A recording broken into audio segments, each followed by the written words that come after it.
I could start another account. Name it Skycatlive or whatever.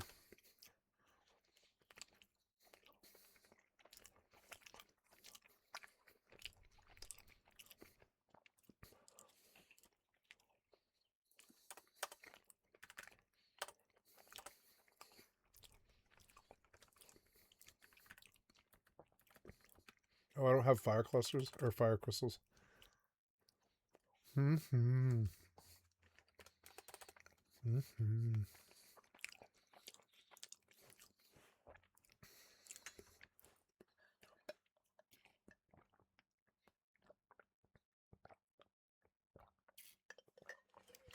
Hummus, pepperoni, and a spinach wrap is so fucking good, and it's cheap.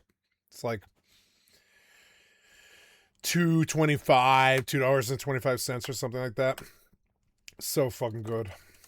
I think about the cost of everything now, and I think that's because of the Republicans stealing, and I really don't, the rich software, right wing fucking oligarchs stealing. And now I feel the value of everything. Every time I eat, I'm like, how much was that? It was $2.25, and it's like, I think about that now, and I never used to think about that, and that's because it's a culture of loss now. Oh, yeah, I guess I've got to move that around in a way where it's not in the middle of my screen. It'll need to be at the bottom, huh? I like this, but it might serve me better up here. Or here. Oh, no, I don't want to blocking my shit. Maybe up at the top? I don't know. It's kind of big, but we could put it there, maybe? Then, when I'm in a party... Oh, yes, I am making gold ingots, and I'm wasting my goldsmithing buff.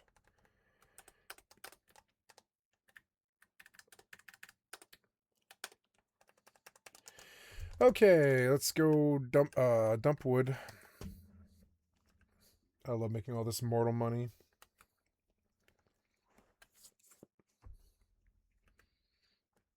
Oh. I want to get so rich in mats that paying the house is like nothing at all with all of the stuff like a vendor and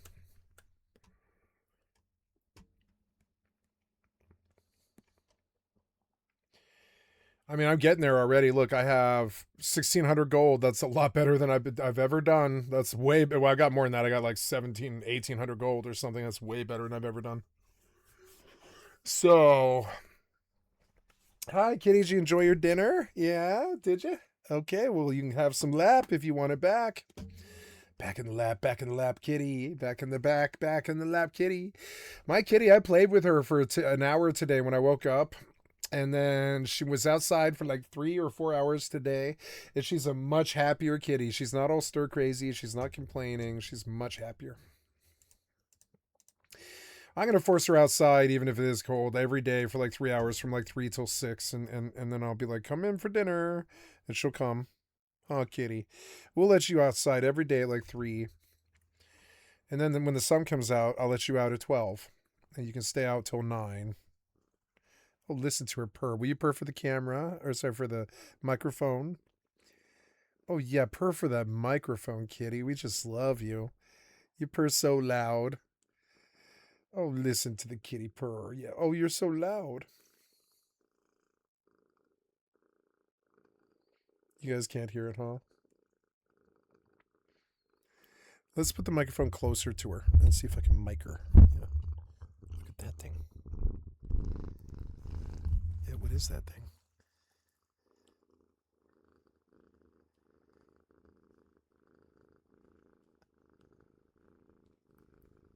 Oh, you love me so much, huh, kitty? You like my armpit, huh? She likes the smell of my armpit. I can't explain that. I can't explain that. Well, for one thing, I'm clean. I take showers every day. So my armpit probably has some stench of like sweat, but it's not like a stank armpit, I wash every day. Sometimes I wear, yeah, I think I am actually wearing deodorant today, depending on what the situation is. And it's like, yeah, she likes the smell, I think. Oh, kitty. I have a good, strong, manly smell. I've heard women tell me that before. Okay, kitty. You're in my way a little bit. Yep, figure out what you're doing there. Too full to eat. Okay.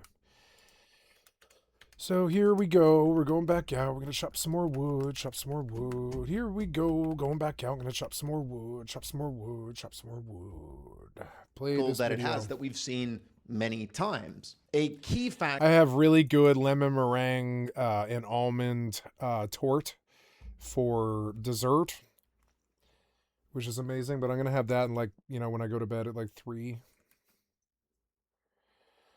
Chop, chop, chop, chop, chop. I'll be able to afford bears, which is cool. How's this book going? The book is at 61 hours, concentration and focus. All right, we're going out there. I was going to go ice mining, which I could do tonight, I guess. Yeah, for the next like 3 hours and stuff. I was going to do a booster, but I can just blow up my pod and tomorrow. There's a retriever, but it's not fit. I don't really get that.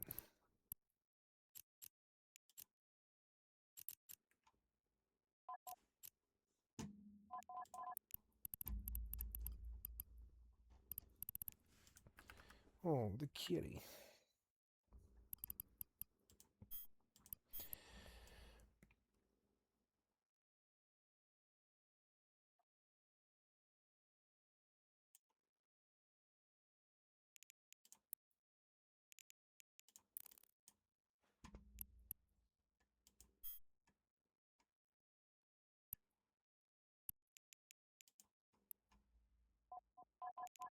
Mm.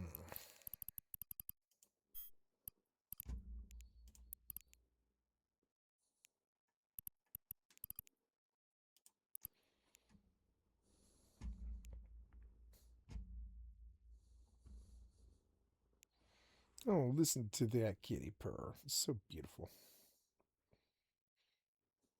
20 mil? Not bad. So cheap. I love being able to make my own retrievers. It's like 20 mil. I didn't really know what it was in the end. It's like 20 mil. That's not that bad. After I make the retriever with my own mats, it's like 20 mil. It's like, I don't really, and then a refund's 45, I think, actually. So it's like kind of interesting. The insurance is worth it. Yeah, look, it does. 40 million. It's 40 mil. It does refund way more than I spent on the ship, which is interesting. And then, so, little perk for miners. Yeah, I like this fitting, but yeah, I kind of need this fitting. Yeah, there's nothing else I can do. I can't put a mining thing on this thing. It just doesn't have mids. So we are going to change personalization to Rockbreakers Pioneers, and out we go.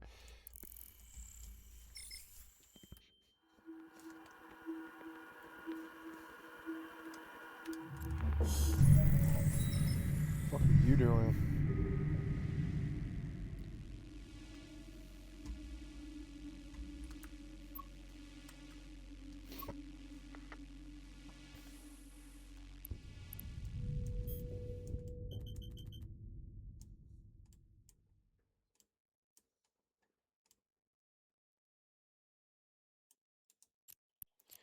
Oh, purr, purr, purr. Such a cute kitty. I love my kitty. I did not choose where I'm going, and I should do that right away and get out of Jita. It's Solon, out to Lima. Is there any 2-belt systems? They've been banging me in Osmon. Wuos is good. Let's go to Wuos. That one's a little bit further than they'd like to go, I think. Autopilot engaged. Wuos is good. I like Wuos. Warping to Stargate. Warp drive active. Oh, she's like a little motorboat. She just goes for 20 minutes. She's just like purrs her little guts out. Yep, she's such a happy kitty now. I think her life is significantly improved after her master passed. Which is just, because she was unhappy living with her brother. Her brother's this big orange cat who's like Garfield, and he's kind of grouchy, and he's territorial, and he's a great cat, wonderful, great cat, but he is territorial and he doesn't like her. And they've forgotten that they're siblings. They just think of each other as cats now, and I don't think she has any loyalty to him at all. It's the only time I've ever seen them ever like exhibit any kind of family thing is when they hunt. They'll hunt together because I think they both want to eat mice, so they go out together because they both want to eat mice. So you can see them hunting together sometimes out in the front yard, which is so cute. When they put aside their like never ending like civil rivalry of trying to kill each other just to go hunting. But when they're hunting, they act as one. But that's the only time. Otherwise, she and him have battles. He'll run her up because she's half his size. He'll run her like up like 3 shelves or something like that, and then corner her there and just beat the shit out of her there in the corner. Is shitty. He's such an asshole to her. And so for a long time before my stepfather passed, my mother wanted to give this cat to me, but she wouldn't come down here. She wouldn't actually move down here. When her master passed, we just forced her to, because they were tearing each other apart. When the master was gone, my stepfather Jerry, like when he passed, like the cats just went at each other. They were just like they had a rudder, and it was my stepfather when they didn't have the. Ooh, that's the big upgrade, by the way. I've been working on this skill, advanced weapons upgrades. I've been working on that for 39 days, I think. 39 real life days. That's a big skill that came in.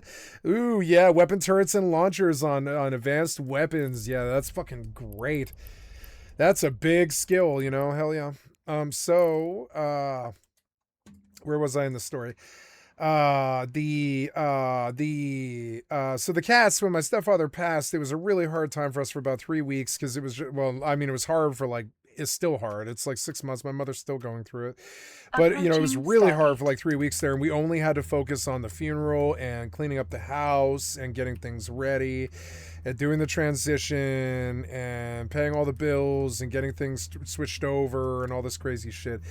And it was just insane. And then the cats just decided that they were done with each other. Like, I don't know, 2 weeks in or something, the cats were just like, well, now that Jerry's not here anymore, we're just going to kill each other. And they were just like going to kill each other. They were eventually going to bite each other's throats. I think they were going to kill each other. I was like, well, I'm going to save her. And I was like, I'm finally going to just kidnap her. You're okay with that? And my mother was like, yeah, morally, I think it's better if we separate them, because they're going to kill each other. And so I was like, okay. And I just, I had tried to kidnap her before, but she would just howl on stream all night. And so I just kind of tough man both of our ways through. The first like 3 or 4 days that she was here, she would howl all goddamn day, and she was trapped, and she didn't feel good about it. Now she's starting to slowly love the home, because she understands that her brother doesn't beat her ass here. She has steady meals at 12 and at 6 or 7 p.m. depending on when I feel like it, and like 12 or 1 in the morning depending on when I feel like it, depending on how close to the schedule I am, depending on my job or work or whatever. Sorry, I didn't mean to bump my mic. And so she settled here finally. It took us 4 days, but she finally she was like, all right, I guess I can handle being here. And then she really didn't handle coming home, and still didn't. I used to have to carry her home every single time. I would bring her in during the summer. I would bring her in at like 8:30 p.m. or something. I'd have to go out and find her and catch her. It was fucking annoying. And I would bring her back because she was intending on just being feral for the rest of her life, I think. And I brought her here, and now she knows she's got 3 solid meals every day. She's got, a loving master that just plays with her with his cell phone tether all like for like an hour and stuff. I really love her. And I'll cuddle her, and she'll sit on my lap for 2 hours and stuff while I talk, and she'll just be there. And that was not a life that she had before my stepfather passed. She had kind of a halfway farm cat life, where she would show up and she would socialize with my parents from like, maybe 6 until 10 p.m. or something like that. But the rest of the day, she essentially had the life of a farm cat. but she's much happier as a half domesticated. And I think other cats are probably like this too. She's much happier as a domesticated cat who spends the evening with me. Although she sometimes would prefer to be out really late, like sometimes like 11 p.m. and stuff. But like, but she would like to spend the evening with me. She likes that. You can tell she purrs all the time. She's like she purrs and drools. Jumping. She's just like this loving fool. And she likes it, but then she has her daytime cat life, which is hunting when the sun comes up. Well, right before the sun comes up, and right as the sun Walking comes to down, Stargate. she likes to Warp hunt drive because she can active. probably see better than everything else. So she likes to hunt at the dawn, and she's never out at dawn now. She's out at noon, and it bothers her. She likes to hunt at dawn, and I think my stepfather used to get up fairly early, like 7 or 8 in the morning, or my mom would, and they would let the cats out at like 8 in the morning. I don't do that. I force her to stay in till noon, and I've completely adjusted her schedule, and it's been rigid like that since we started, since she came down. Approaching Stargate. And she's happy, but I feel like it took the death of her master before she got there, and it's terrible. It's like all the time I think of death as, I guess I'm getting at what I'm going at here. It's an interesting story that I like, and I think my best friend would like this story. I think death isn't always bad. Like, she was happier when he was alive, when she had her master, I think. Well, no, she's happier now. I think she knows I'm her master. It's been 6 months, and she's repatterned, and she's happier now. She's a much happier kitty than she used to be. And she would just sit there kind of moody most of the time. She'd be like, I'm not being very fulfilled or something. She never had kittens, and she's a very good cat. So I think not having kittens kind of fucked her up. I think she to not live out her genetic imperative kind of depressed this cat. So, but she's a very good hunter, and she's got very good parents and stuff that love her and take care of her. So she's a happy cat, and she'll pass her old age away in happiness, and she'll probably die in this house, which is rather sad. And it's going to be in like 3 or 4 or 5 years, I think. And she's got gray in her fur, and she's moving slower, and she can't jump. And I'm sure that's what's happening to me too. And we're going into old age together, and it's good to have somebody else to do it. And that lesson, I'm going to cry about this. That lesson, I needed to be taught it because I've only had nothing but heartache and broken hearts and death in my life almost, except for my closest friends. They're still loyal and I still love them. But there's been a lot of death and a lot of problems and a lot of right-wing fascism that fucked up my life and constrained me to a life of a felon, even though I'm not a felon. I'm a deferred adjudicated felon, but it wasn't fun. It screwed up my record, and I wasn't able to get jobs that I needed to get, and it was really unfair. All I was doing was smoking a cigarette on the back of my car. But anyways, in a parking lot, that's all I was doing. And they ruined my life over that when I was 17, and now it's been a whole ride. And since then, I've lost people. I lost my father. I lost my friend Alyssa. I lost my friend B. She went out West Coast. I never saw her again. Then there's my friend A, who's still with us, who I still talk to from time to time, who I love, but I'm not really in her life, and she knows it. I don't even live in the same state anymore, and we've grown distant, and that's okay. We love each other, but my friend A, she's a good friend. I've known her since she was 13, and she's like part of a trio that I used to have with this girl that I was in love with. And we were like this thick as thieves trio. We had another girl named Jay, in our crew too. There was a 4-person group, and I was the dude, and I had 3 badass bitches, and they were in my crew. Like, we were a crew together. It was just us 4. Well, that's not true. There was 2 other boys and another girl.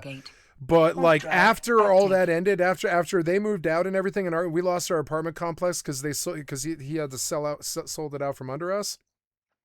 There was nobody left in the circle of that group except for me and A and B, and of course L and L, but they moved out to California with B. And now A and I stayed in Colorado, but that was an original crew of mine, like 5 people that I really loved. They were like brothers and sisters. They were closer than my band, kind of, because I lived with them as roommates for like 7 years, and then I was a neighbor for like another 5. And I was just like so tight with those kids. And I was in love with this girl who was my best friend from high school for a long time. And she wasn't my best friend, but she was close to it. She was like my second best friend. And we lived with each other since we were 16 because we were, you know, in an apartment complex, and we were all emancipated minors, or my mother lived down the street. I wasn't emancipated, but like two of those kids were emancipated minors from from out of town, and the other two kids were from where we were, and they were in from out of state. And so, you know, it was just kind of crazy. And so we were allowed to live in an apartment when we were 16, and I was so tight with those kids for like 14 years. I was so tight with those kids. And then just it all fell apart. Like B decided that she didn't want to talk to any of us anymore for whatever reason, because she did cocaine or something. I really don't know why she did that, but you know, she never did talk to A or me ever again, which was like the worst thing she ever could have done. And we still don't know why. Ashley does not know why. She doesn't know why B did that, and B won't tell her. Maybe B's dead. We don't really know. So, anyways, we never saw her again. At least I didn't. Maybe A has. A talked to her for years after that, but I don't think they stay close. I think it's been 10 years since A's seen her, something like that. At least that's what I last heard. No, it's been longer now. It's been like 15 years since A's seen her, I think. But it was weird. Like, so then losing B was kind of like a death in the family, because she just left town and never spoke to us again. And then because she was raped, and she never did get over it, and she was forced to, like, almost every year to go back to the parole officers to tell them not to let the guy out, and it tore her apart. I watched it do it to her for like 10 years and stuff. It tore her apart. She really didn't like being reminded what happened, and it was just terrible. And that was the Shiny Mountain Waldorf school that happened at, and she was a victim there, and it was fucking terrible. And my other friend was a best friend of hers, and she was statutory raped by our keyboard teacher, and that was terrible for everybody. And then my friend Alyssa died, and we had this 300-person wake, which was like my entire high school and all the parents. It was fucking crazy. That was insane. And then my friend Jan shot his father and then himself a second later. Why do I talk about all the death? Because I learned finally this year, with watching my stepfather naturally pass of just old age and failing body parts and stuff at the age of 76 or something like that.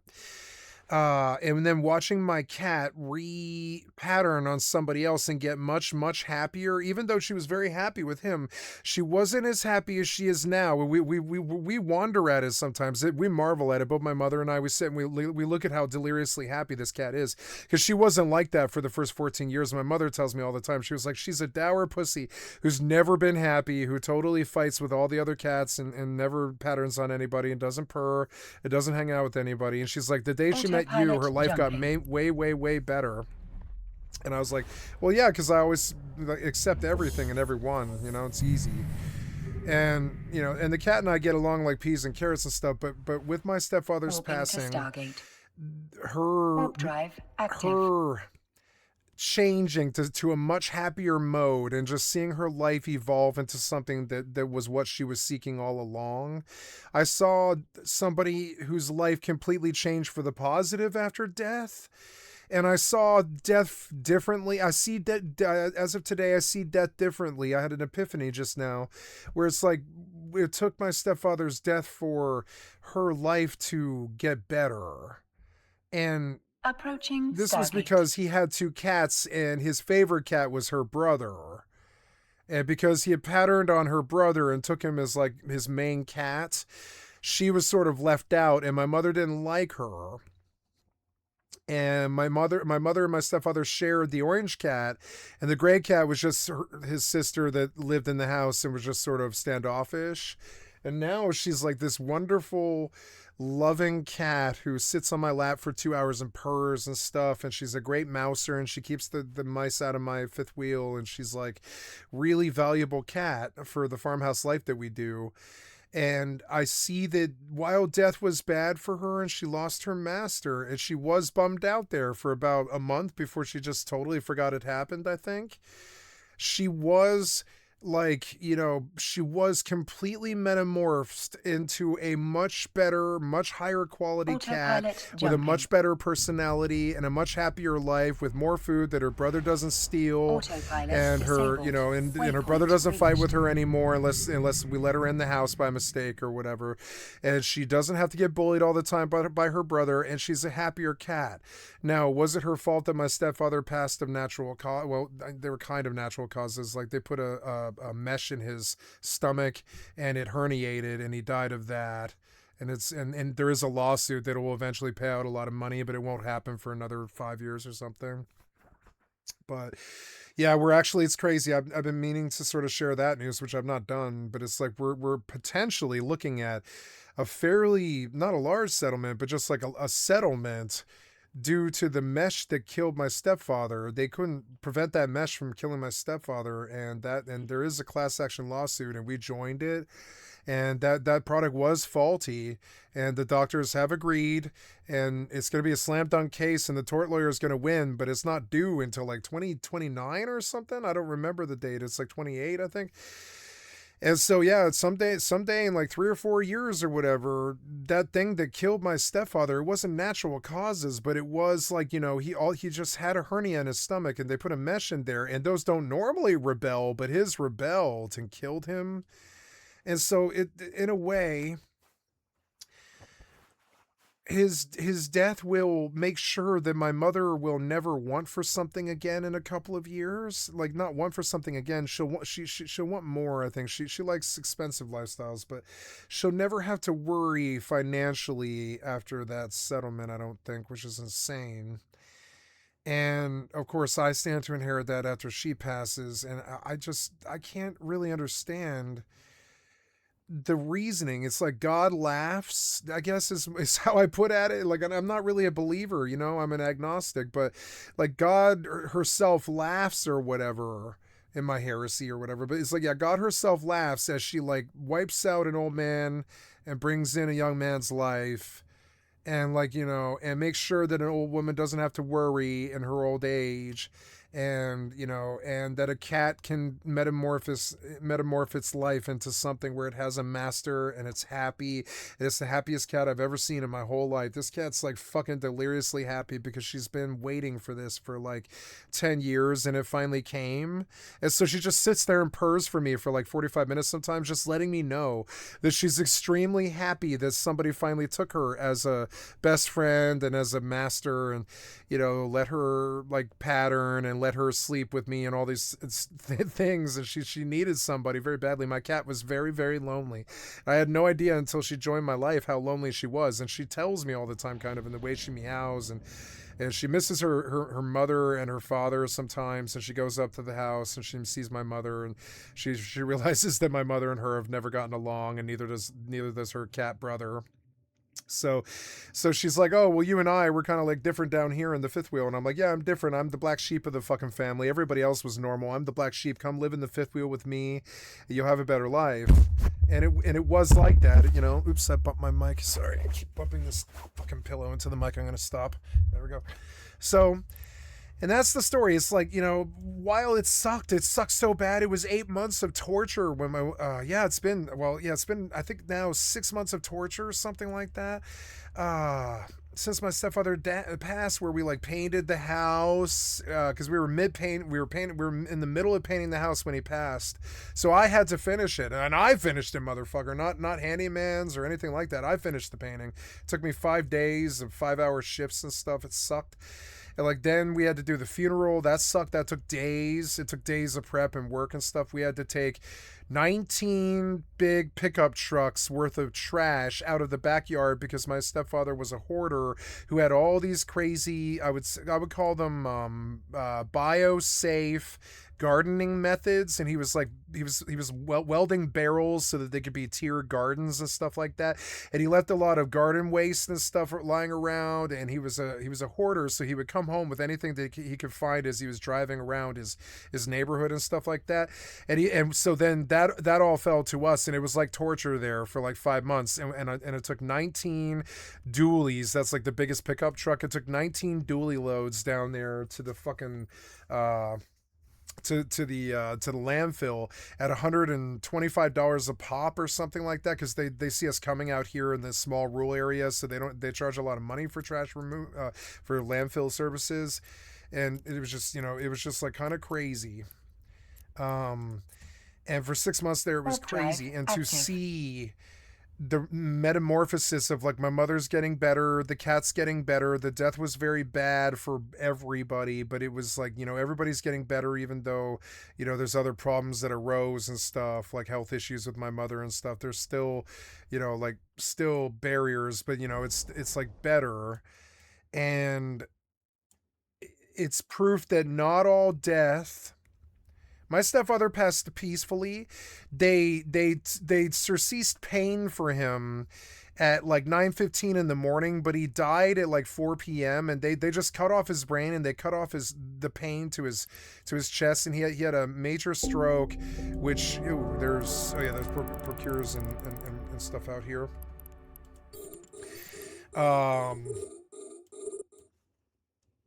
And and so yeah, and they kept him around for like 5 hours while people came to see him and say goodbye and stuff, and it was just crazy. And they woke him up right before his death to see if he would respond, and he wouldn't.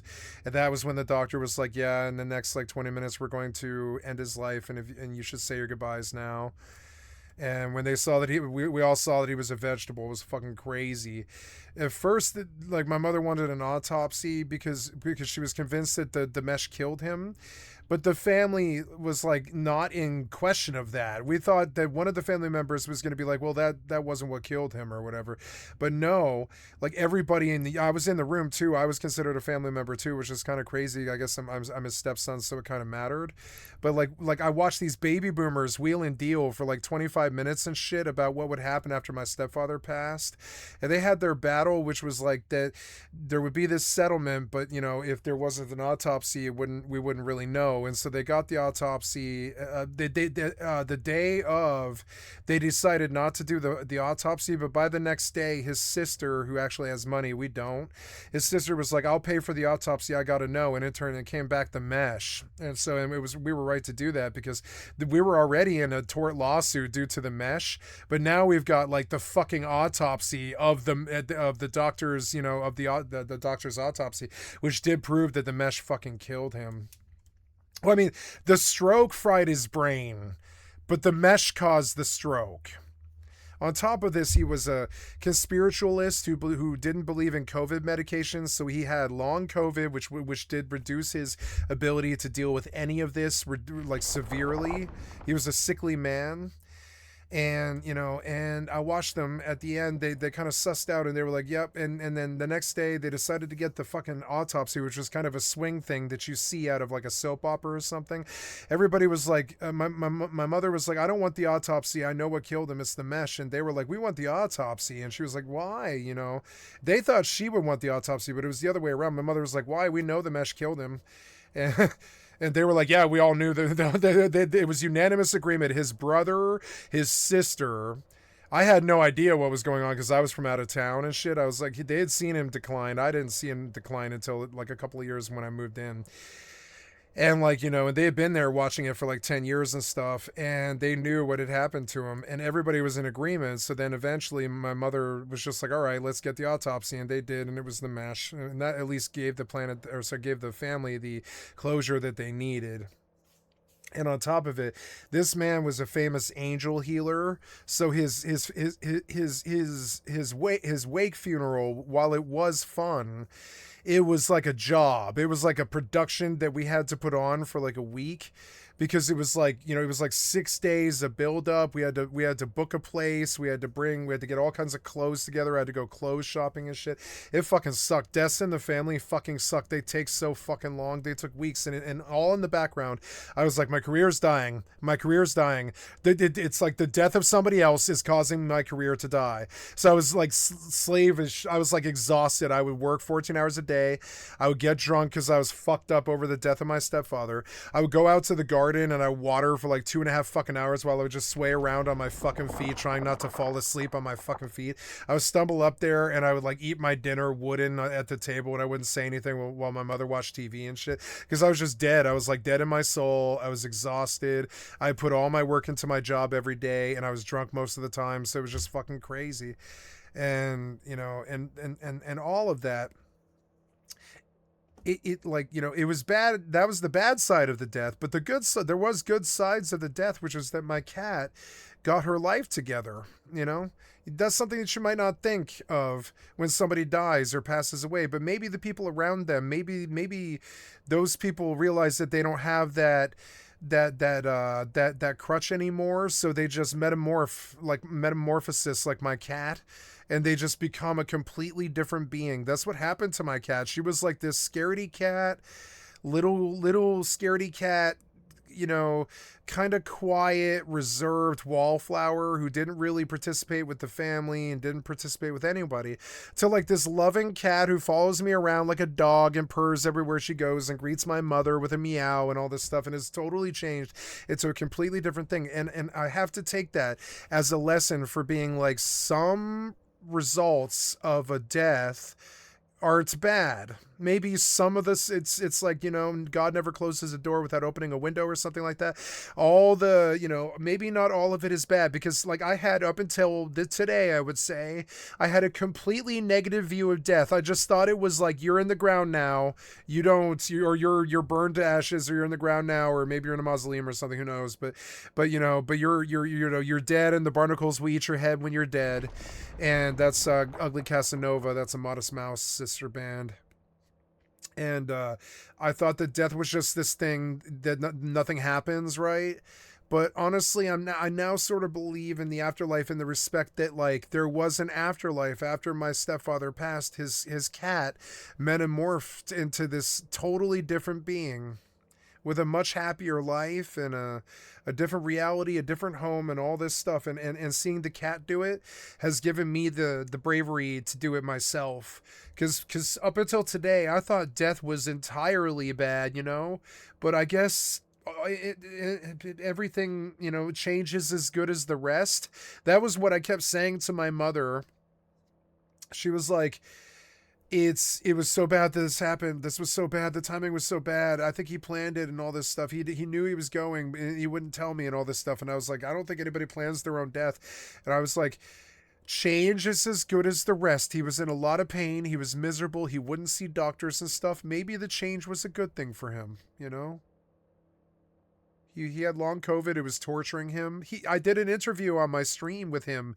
I had a feeling it was happening, but I didn't know. I didn't know what was happening yet. I just assumed that because of old age, I would lose him before I could get an interview. So I did an interview, which I can't show without getting a medical misinformation beef on YouTube, because he insisted on teaching the people that he knew through my channel that he expected to share the video the next day with his whole fucking conspirituality thing and his angel healings team, and he was going to give my video to thousands of people, and and I didn't ask him to do that. That was his idea, you know, but he didn't get that far because we caught a medical misinformation beef, and at that point the only way we were able to hand out this video is essentially on a thumb drive. We can't put it on YouTube to give it to our family or whatever. I'd have to do a Dropbox or something insane. So I still have that video in my finals, and I'll always treasure it. And I believe most of the things that my stepfather believed, except for, you know, that the doctors gave us COVID. I don't really believe that. I think that would be too much violation of the Hippocratic Oath, and I just want to believe them better than that. I believe in doctors and the Hippocratic Oath, and I don't think they take that oath lightly, and I think it's very difficult to say that they shot us up with COVID. Maybe they did. I don't know what's going on out there. I really don't know. I don't want to shit on anybody's theories. It's just, I don't want to believe that. I believe the doctors take that fucking oath that they take very seriously. I don't want to believe that they would do something like that. So, but he did. He believed that the doctors had given him COVID, and the COVID killed him, and he said that on my stream, you know? Which is and on a video that I recorded. And I don't know. I couldn't see any positive sides in death before today. And it was just now. I had the epiphany like half an hour ago or something, but I just couldn't see it. I was like, no, it's always bad. Every aspect of it is just loss. It's just, it maybe you serve to feed something else, so maybe the circle of life is honored, but I don't think it's ever good if something dies, really.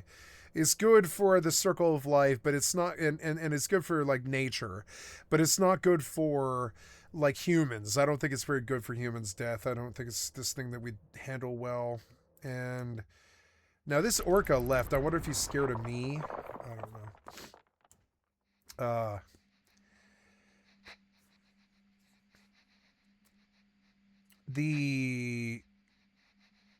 The change was as good as the rest, and the cat doesn't have as much value as my stepfather's life does.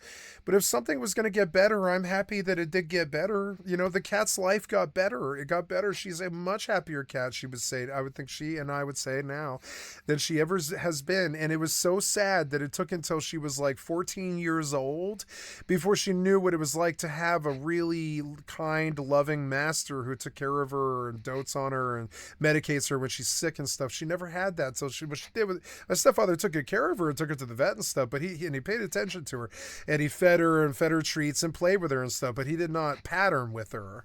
And so she had this like hollow life where she didn't have like a best friend her whole life. And so with that death, I saw that maybe in some ways it just forces a catalyst where maybe somebody else's life changes for the better, maybe. And with every death, an angel gets its wings or something.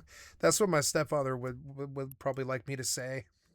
Is with every death, an angel gets its wings, Of fascism. Every time a Republican is born, an angel dies and falls from heaven, and Hitler and fucking Satan reign from hell. Every time a leftist is born, an angel gets its wings. Is the desire to dominate. That is how you solve conflict. If you're building coalition, it's to group up in order to dominate another people, to force your will onto them. They assert their dominance through violence. It's not about building coalition. If you're having a nonviolent resolution with a fascist, it's because you surrendered what they wanted. It's not about collaboration. It's not about empathizing and coming and understanding. It's about punishment. It's about their cops, and their only job is to punish us. The president told them to go punish us for being people of color. That's what they did. Mode of being, the difficulties they have, the challenges that make it hard to come. And one reason only. You might think it's protect and serve, but no, they are not contractually obligated to help you in any way or fucking form. Police are not required to help you. They are there on the public's dime to punish you. Side to give you what you want. That's what we want from them. We want them to catch criminals and punish them. That's the only thing we want from them.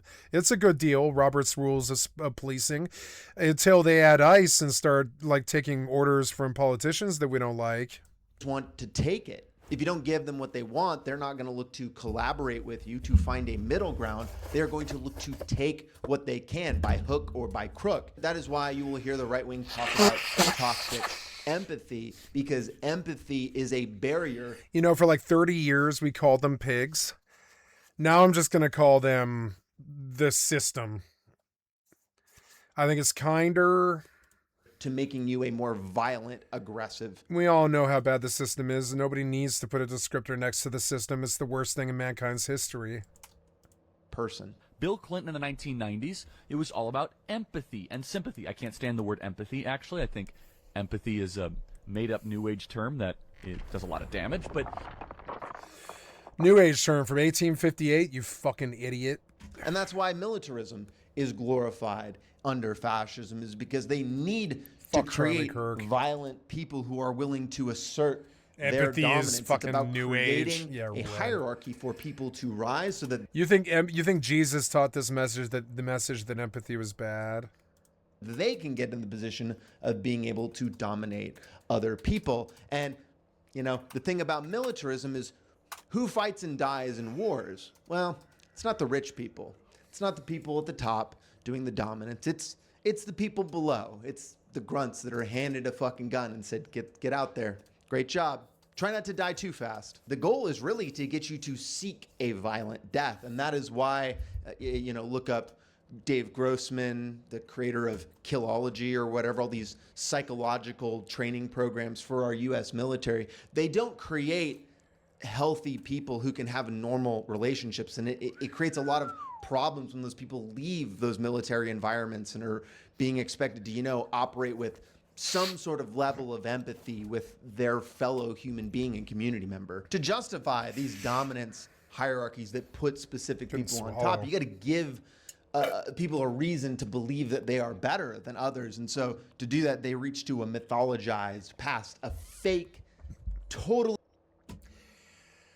With the cat's life getting better, I'm going to assume that my life will get better too with just the passing of the torch as the baby boomers pass. My life will get significantly better and all this darkness will get better, if at least for me. It sucks that it's nepotism that was in the end my fate. But it will be nepotism in the end. These people will have taken care of me. And I don't know. I was always there for them, so I suppose I deserve it. And they were always there for me. But I wasn't a good person. I was always there for my family in every way that they needed me. I never ran away. I mean, I did. I left the state a couple of times because I had to go back and rescue an ex-girlfriend. But I didn't, she was like dying of drugs on the streets and stuff. And I told them, I was like, I have to go back and get Monica.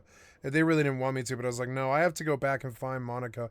And I relapsed too. It was terrible. I shouldn't have gone back chasing Monica, but she needed help. I did help her for another like year and a half after that too. I even got her into an apartment for 5 months or something like that. I helped her. I showed up. I left Washington. I went back to Colorado. I went through the fucking streets for 3 months trying to find her ass. I asked everybody I knew, and finally six laid me onto her. She was like, she's living down. There's this wonderful black lady from New Orleans named Six who was living on the streets, and I watched a whole bunch of cops call her the N-word one time. It was insane.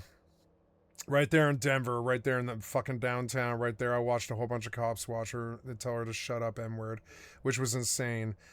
But anyways, Six liked me. I don't know why Six liked me. Well, I know why. It's because when I was looking for my ex-girlfriend, I was also homeless.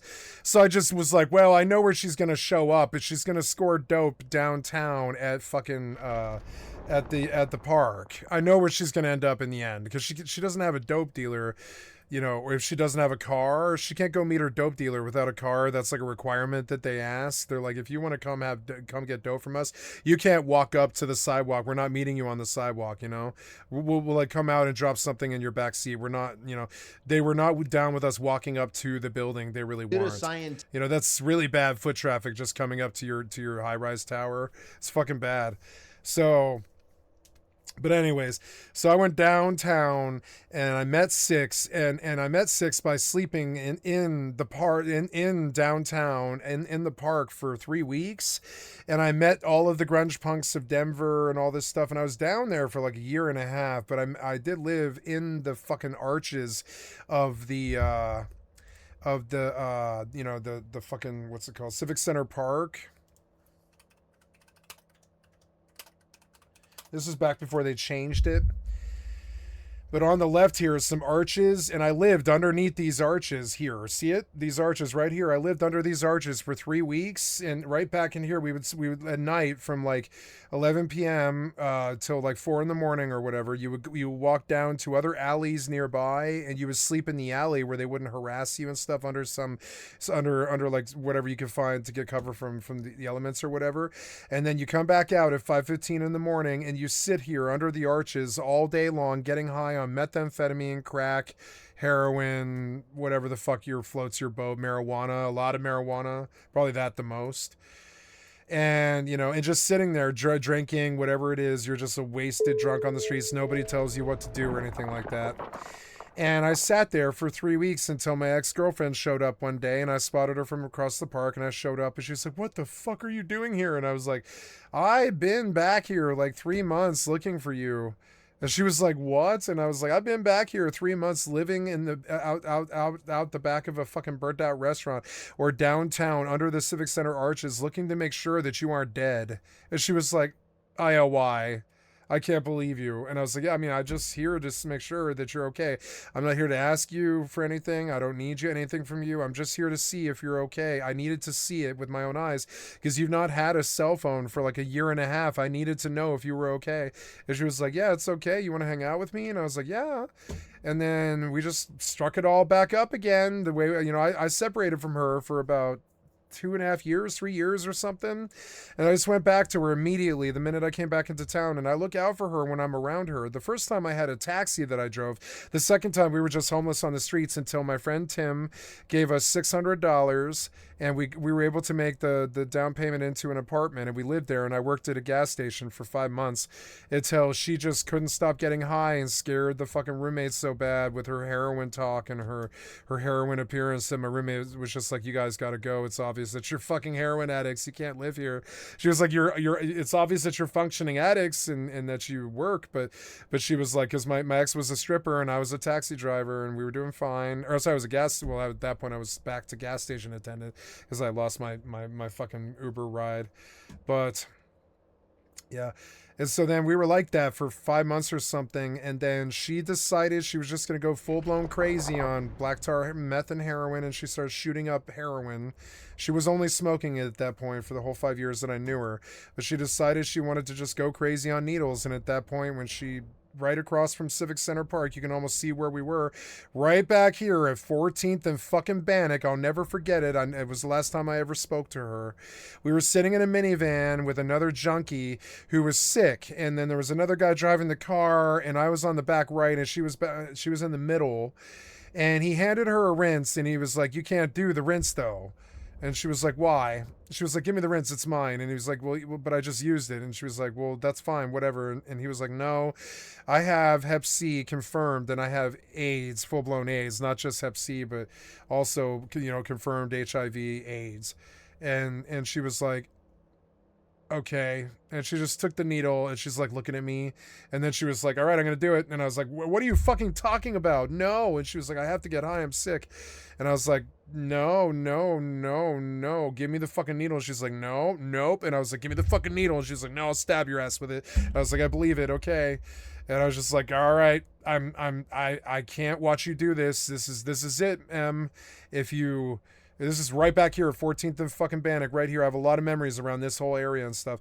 And I was like, "If you do the rinse, I'm never going to speak to you again. You got to stop here. I'm that good level-headed friend who tells you not to fucking shoot up Hep C and fucking AIDS and HIV right in front of you. I can see this guy is dying from fucking AIDS and Hep C." That's like what I was saying in the car. And they were like, "Dude, you don't have to be that rude." And I was like, "I don't care. I'm trying to save her life." And they weren't fighting me. They were like, "You shouldn't do the rinse." The whole car was like, "You shouldn't do the rinse." But somebody gave it to her. I don't know who gave it to her, but somebody handed it to her because she was probably going to fucking scream if they didn't.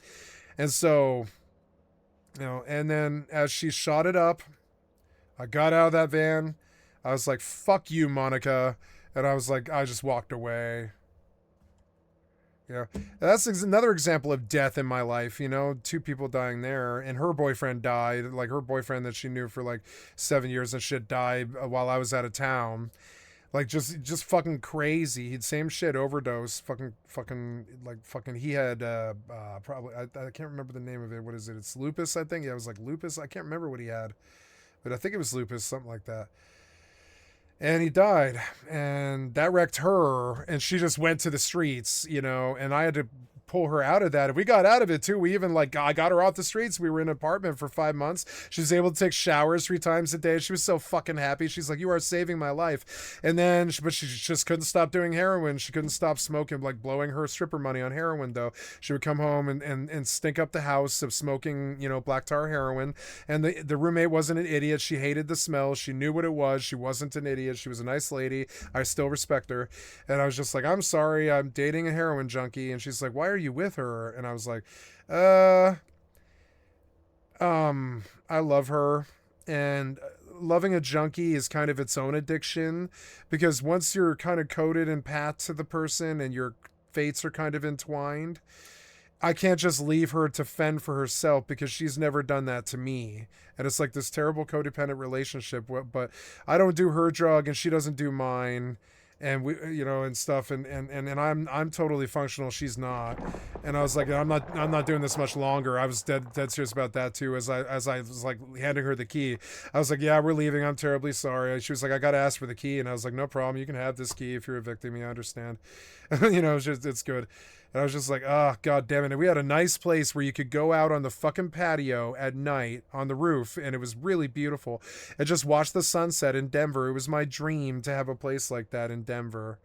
There was only $500 a month back then. Like, my friend found a place for me. He spent some time looking and talking to friends and figured out something nice for me. And he brought it to me, and he's like, you got to get off the streets, I was like, okay. And we took it, but we couldn't stop doing drugs. And there goes that. And so I lost like that apartment. And when that happened, she was like, I'm going downtown. And I was like, okay. And she was like, you can come with me, but I'm going to go live in a tent by the side of the fucking river with a bunch of people. And I was like, I don't think I want to do that. I'm going to go try to be a driver again or something. And I was like, I don't know what I'm going to do.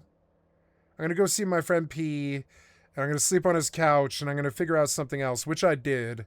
I figured out something much, much better, which was driving Uber. But I was like,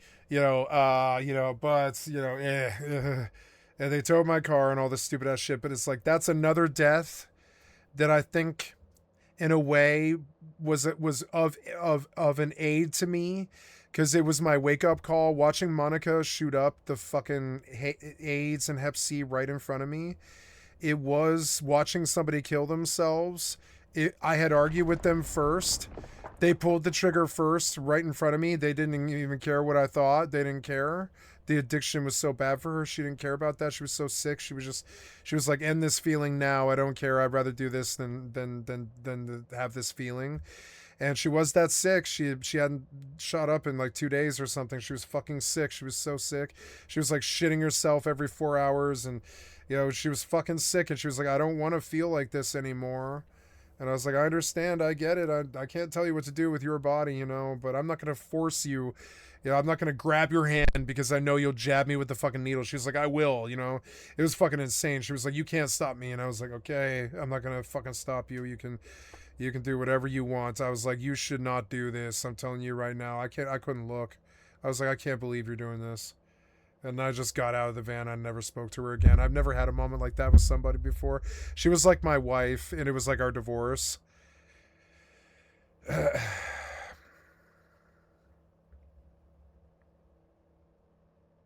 love that girl. I still do.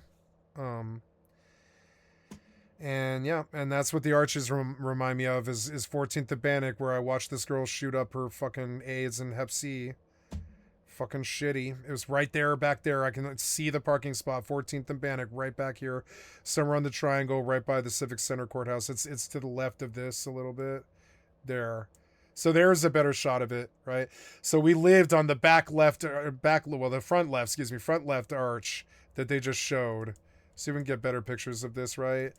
But there it is. That's a good picture. We lived under the front left arch because they always put porta potties around this park. So you can just go into the porta potty and get high. And so you could just live in the park and you could shit in the porta potty, get high in the porta potty, and there was long lines for the porta potty, which you could, And so then you could just get high, like on hard drugs right there and then for like 5 minutes. You get the whole thing to yourself, and nobody truly stressed you because they know that everybody's got to get well, so they got to use the restroom. So you only get 5 minutes in there before the whole line kicks you out of there. Somebody will come fucking open the door and pull you out because it's like that bathroom is somebody else's now. It's like community junkies time now, and so. And it was the most disgusting bathroom I've ever been in before, like empty needles and crack vials and, whatever. I mean, it is what it is, but my addiction took me nasty places. And this, this arch, I have a lot of bad memories around this, but it took her shooting up the AIDS and the Hep C right in front of her, right in front of me, for me to decide that I didn't want to do it anymore, that I didn't want to rip and run or whatever you call it. Like, or living the lifestyle, whatever you call it, like being a fucking druggie or whatever. I just didn't want to do it anymore. I was like, I think if I do anything, it'll be marijuana and alcohol. But then I did relapse on methamphetamine when people started asking me to sell it to them, my friends knew that I had a good dealer in the basement at the house that I lived at, which was like I was crashing on the couch at first, but then I lived in the garage. And my friends knew that I had a meth cook living in the basement because I always had not pure, excuse me, but shitty, like shit dope that wasn't shit, you know? It was like dependable dope, I guess is what I'm trying to say here. Like it wasn't always perfect, but it was like dependable dope. And my friends knew that I was really good friends with this guy. He was like he was like a partner, you know, he was like a friend of mine. I was just good friends with him. We call him the captain. And with that became like everybody that I knew started begging me. Even my ex-girlfriend Cloud started begging me to get them high on his endless supply. So I did. And eventually I learned that you can make $50 for a gram of meth and $70 for a teener and $90 for a ball, or, you know, whatever, $360 for fucking, like, you know, for 4 8 balls, or for, you know, for fucking 4 8 balls or whatever that shit is. I have no idea, but like an ounce or whatever it is. Like it's just insane. But yeah, what is that? That's 375 times 4 would be 12 plus another. It's like 16 grams. Yeah, it's like 16 grams. What do you call that? It's like half an ounce. It is half an O. It's a quarter or half an O. Yeah, it's a quarter, I think. Yeah. And yeah, the math eludes me because it's been so long now. It's been 10 years. But yeah, it is. You know, it is like a 3.5. 4 of them would be 7 times 2 would be 14 grams, which is half an ounce, you know, and a quarter is two 8 balls. A half an ounce is 4 8 balls, and an ounce is eight balls. If you've never been in the business, you wouldn't know. You wouldn't know the prices. And the prices are $90 an 8 ball. So do the fucking math on that. It gets cheaper if they go higher to like $150 for, you know, a quarter, or, you know, $300 for the O, or sorry, for the half O, etc., or $600 for the O, because I get O's for $300 from the captain in the basement. And when all of my friends knew that I was getting O's for $300 from the captain in the basement, they just forced me to sell dope to them. They didn't force me, but they just pressured me so much that it was like the same sort of shit that the stream sniper did to me. They would hound me all goddamn day. You know, they would just hound me. It's like, all right, fine, I'll get you a gram, fine. You know, they knew that I had the only good, dependable dope source in the fucking city. Well, there was 2. There's like 3 or 4, but there's like 5 or 10. But I mean, like 5 or 10 that I would talk to. There's like 4. So it's just like, so there's like 4 that I know. Now here's 3 catalysts. We got to get the fuck out of here. Duck, duck, duck, duck, duck, duck, duck, duck. They're looking for me too. They're coming Drive in. active. Nope. Assume. It's 3. 3 might not be able to do it. We'll see. I consumed. We'll see.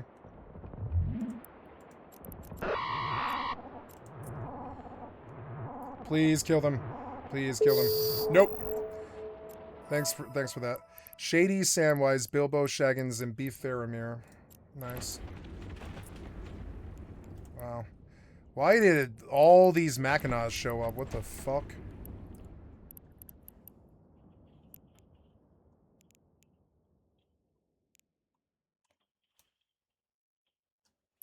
We've blocked these people, right? Shady, Samwise, Beef Faramir.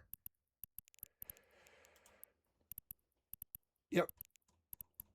And this guy, Shady Samwise, yeah, they're all shitheads. Fuck them. And they're stupid, worthless asses.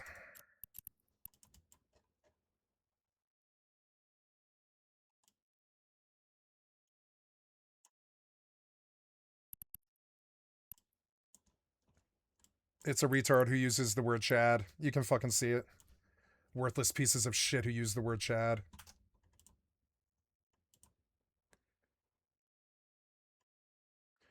So, yep. And there we go. And this is why you don't go to war with pirates. But the nice thing is literally I made 15 mil. I literally made 15 mil. It cost me 25 to make this. It cost me 25 to make the ship, 20 in. So I break even, basically. I don't lose anything if they do this to me, is what I'm saying. I guess I don't make any money, no. But I break even. I break exactly even. It's 25 to make the retriever. I know because I counted. You know, it's 25 to make the retriever. I have the BPO. It's 15 to or it's 20, something like that. This cost me like 5 mil, which is fine. We see that they don't like me coming out to Woos. I don't know. So whatever, I'm learning for 5 mil, that's fine. I don't give a flying fuck about these stupid, worthless pieces of shit.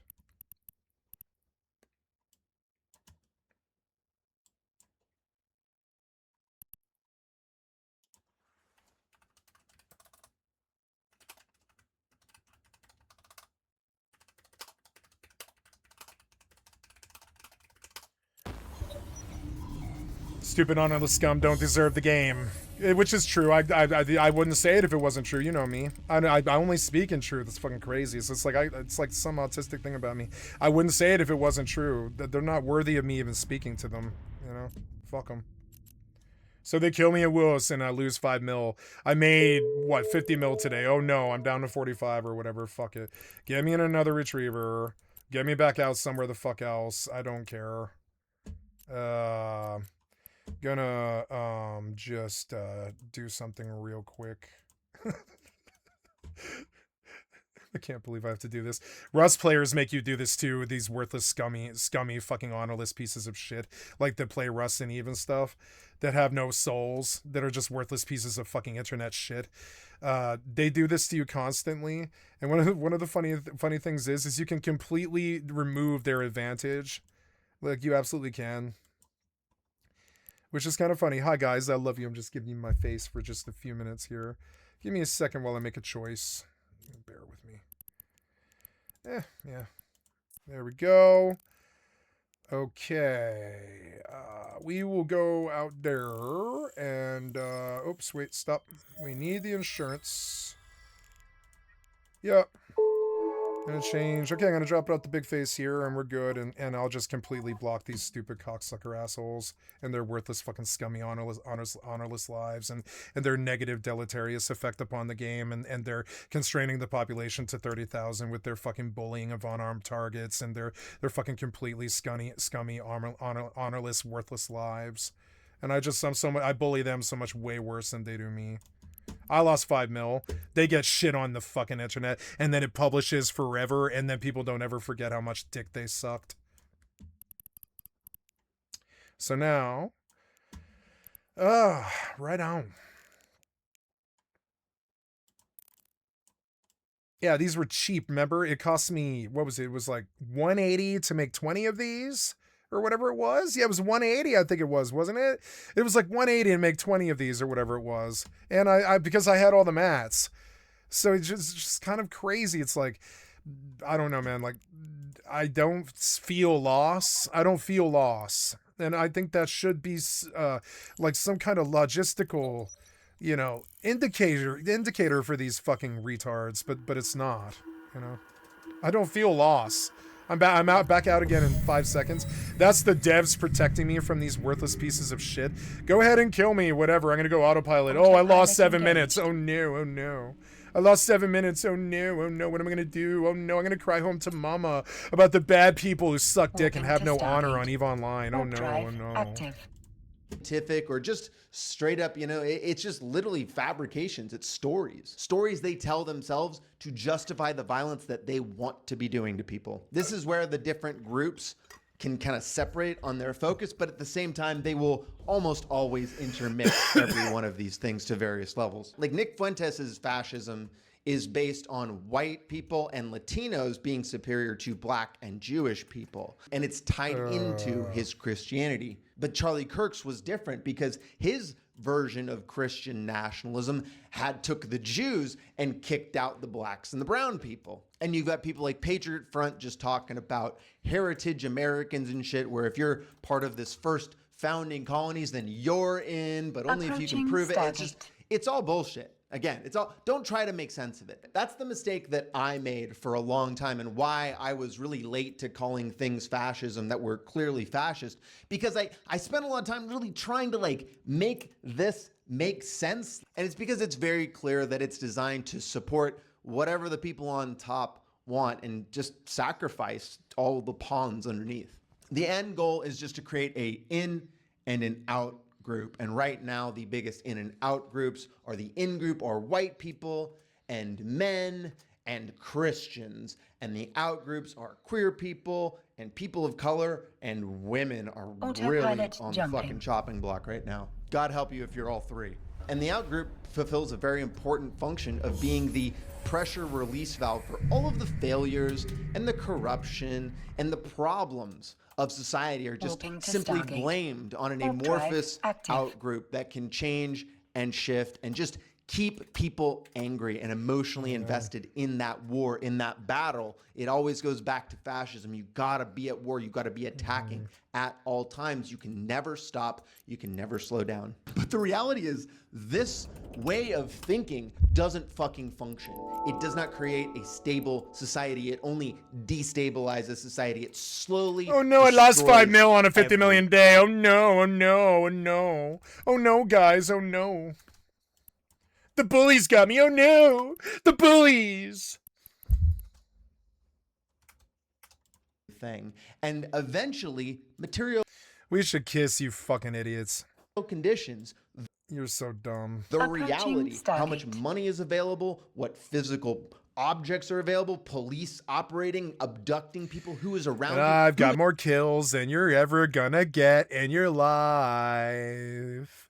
I've got more wins on more games than you're ever gonna get in your life. I've got more skill in EVE Online as a single player than you do in your entire corp combined. I've seen bigger, larger fights with more people than you're ever going to see in your entire fucking life. I've gone further with my life and done more things with my life in the real life and been a lead singer and shit like this that you've ever done in your real life. I'm better than you, piece of shit, cocksucker, loser, EVE nerd.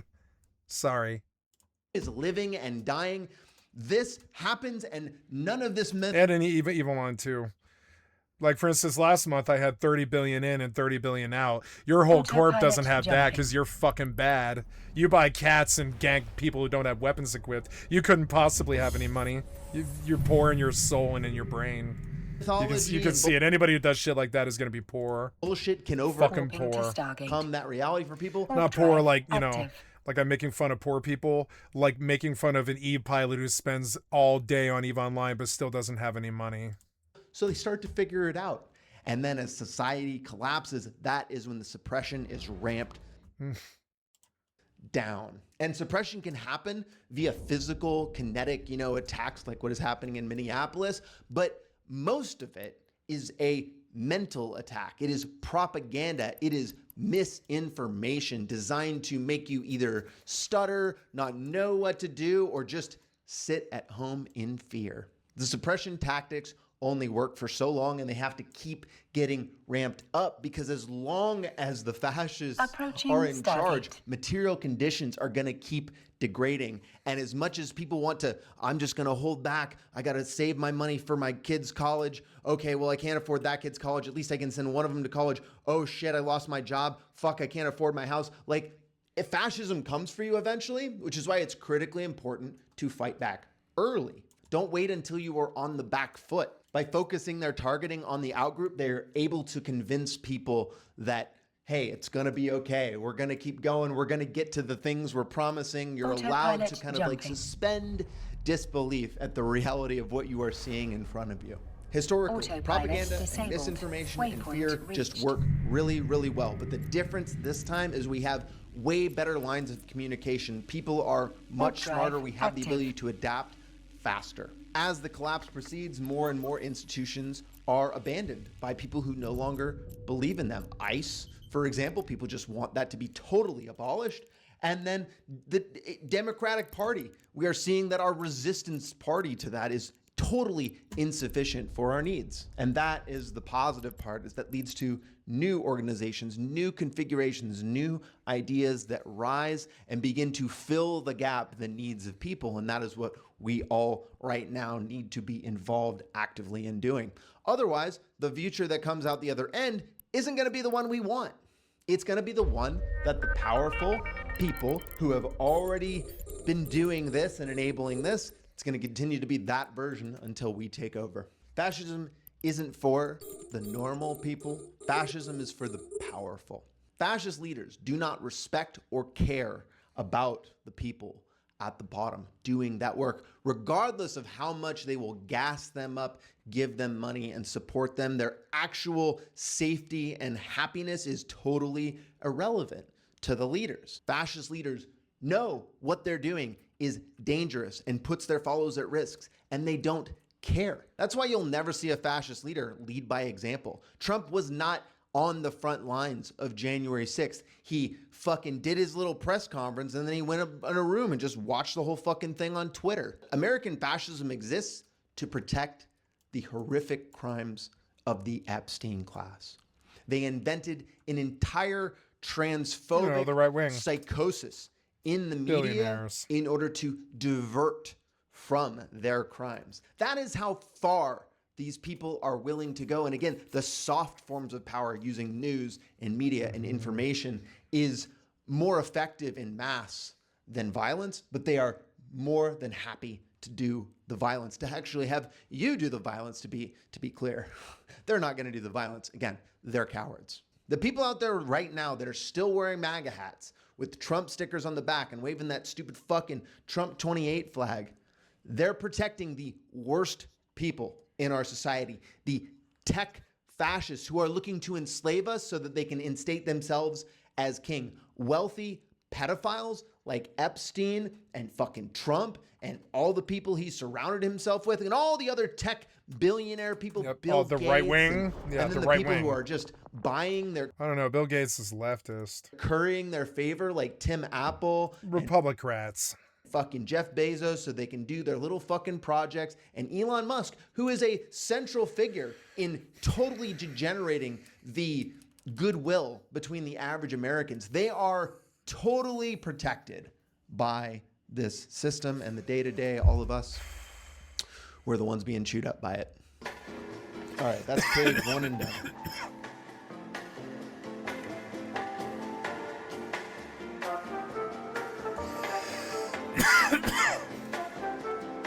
Now, I'm very familiar with the techniques and strategies fascists use, not just from my research, but because growing up as a white man in society, I can see the small ways that we are nudged into these ideologies, as well as the people who overtly dog whistle and try to pull us in. I've talked about my experience working at Best Buy, where I did a lot of different sales trainings, and truly the techniques and methods that these people use is the same. The first and most important thing to understand, because it can save us a lot of time by helping us realize we need to not listen to fascists or consume their propaganda, because they are just insane liars. They will lie about everything all the time. They will just assume they don't get caught. If they do get caught, they will use other techniques and methods to try to get themselves out of the jam they put themselves in. And they have no problems manipulating people, either utilizing their insecurities or the ways they're vulnerable. You know, if somebody needs money, often you are forced into situations you don't want to be doing. I've talked to a lot of sex workers. Some of them enjoy it. Many of them do not, but did it to survive, especially with trans people. When they do talk about a real event or something, they will frame it in a very selective way. Again, not including other perspectives, not trying to give you a complete picture of reality, but specifically to take you down the path that gets you to agree and do what they want you to be doing.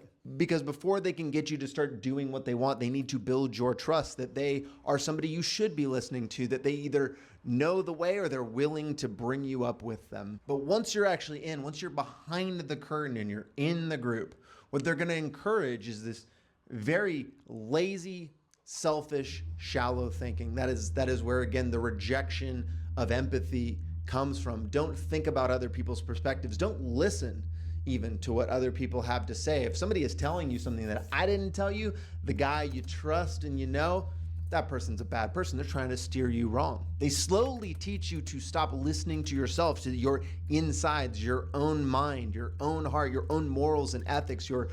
They'll have you turn your back on fucking everything. Again, they don't care about you at all. They don't care about the consequences you experience in your personal life. If you have to leave and get rejected by your family, they are happy to have you do that just so you will come live on their white supremacist compound, because then you are really deep. This is what makes it really hard to pull people out, because once you have abandoned White your own supremacist critical compound. thinking to take the opinion of another, it's difficult to rebuild that. And so to support the lack of critical thinking, they give you rules for your life. Follow this. This is exactly what a man God does. tells This you is to do exactly this. what a Don't good smoke Christian that. does. Don't This is fuck exactly this. how you Oh, get you're to good this if you business. do that. Like, it's all fucking rules. It's all just and bullshit. They will enforce those Just people rules trying to tell you what to do. through violence, Who believe in through freedom. You don't believe in freedom. You chastising, just want to tell through people what to do all the any time. method that they want.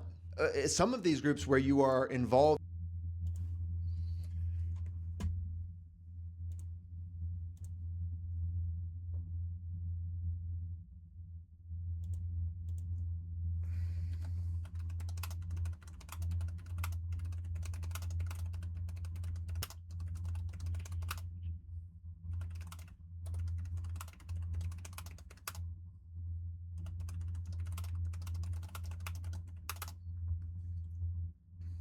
These aren't Americans.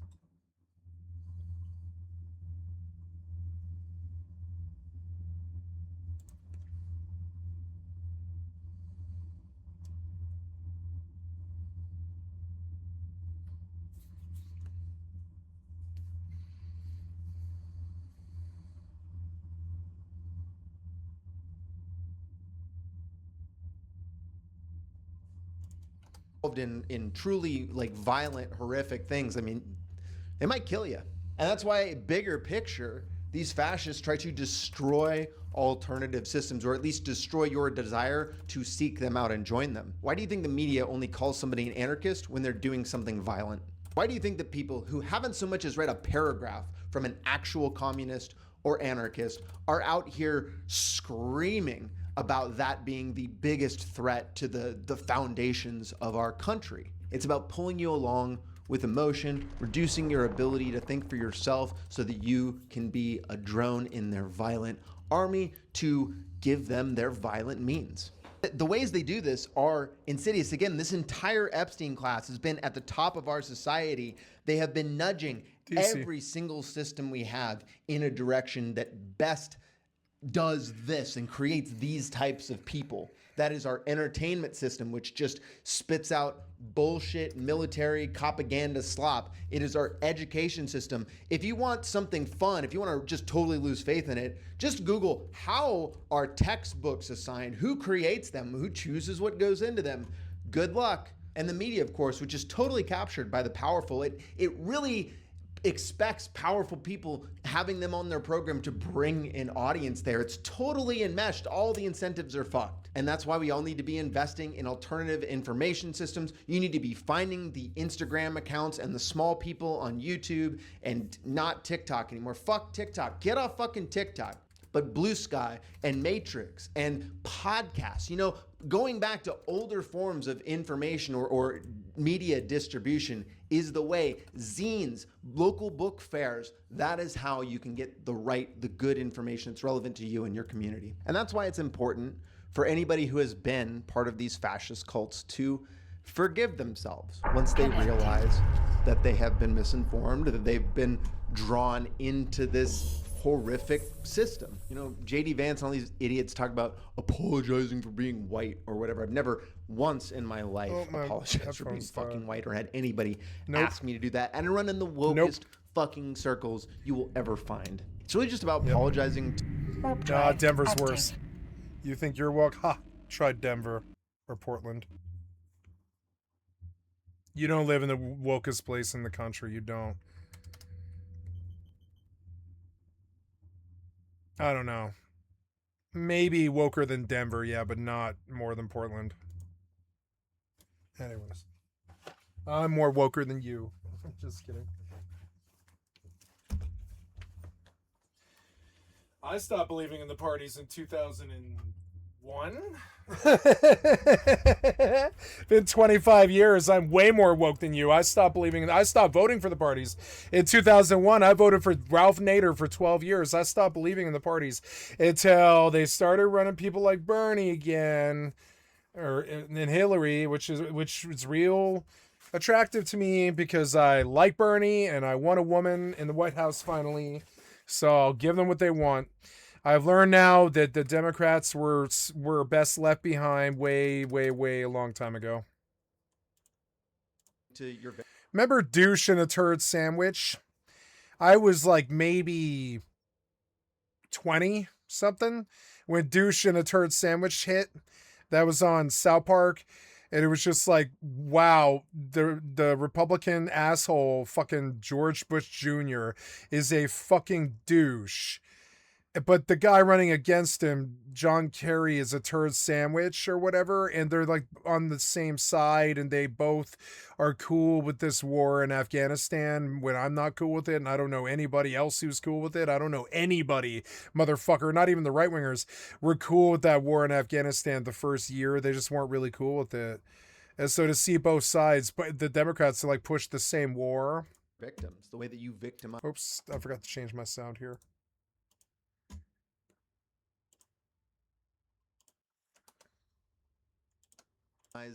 Other people. And I think the best way to do that is through action. Should I turn this on? At a basic level, that should look like is not re-victimizing people in the same ways you've been victimizing people in the past. Communities that help with deprogramming, like my Discord server, which I'm going to shut down here soon because of the changes. There's not a lot of these communities, and we're going to need a lot more, or we're going to need a lot more people who are open to the idea of helping other people get out of these cults. So just before the Minneapolis ICE invasion, I had my first direct interaction with white supremacist groups in the streets of my community. That's what led me to start making a video exposing this group, its terrible, violent history, and its ties to wealthy neo-Nazis, not just in my area, but throughout the country. But after Operation Metro Surge happened, I decided that I needed to change my content in order to meet the moment better.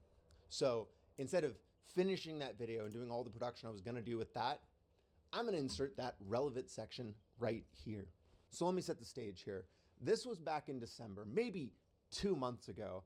I had just dropped off a bunch of donations for flood-impacted victims down in Auburn apartment complex. So it's Saturday the 20th, and I'm down here at the Coppers Gate apartment complex, which is one of the big ones that was flooded massively in this last week. And what you'll kind of see is that right now, this is kind of like a restoration cleanup project. So I was just dropping off some supplies like N95 masks and gloves, things that people need in order to be able to clean up safely in these conditions. In all my organizing and actions I have ever done, and despite it being the primary concern of other activists and organizers around me, I had never ever run into one of these paramilitary white supremacist groups before. So I really didn't expect to see them on a random winter day in an area that I ride all the time. I'd never really mentally walked through the steps of what I would do if that ever did happen. Well, Gotta carry bear mace and taser, non-lethals. here's what I did. So after I rode past them the first time, I was kind of dumbstruck and had to go back and confirm that this was in fact Patriot Front in my community. This group got on my radar after the first No Kings protest when... Now we watched this before. This is a cut from another thing that he wants to show. We've seen this before. So I'm gonna move on now, but it was good. I love you very much. A few weeks ago I was on Hinge and obviously... Hey, look, it looks like they finally fixed the YouTube, so I can fucking, like, I don't have to hit reload 5 times. See your political views. They talked about training their wives and wives having obedience. I don't think I can name one time I saw a single woman that said conservative. Everyone is liberal, and immediately I'm going to say no to that because with my views... They talked about, like, you're not supposed to talk back. Like, it's not feminine. Like, you're supposed to like, do what your husband says.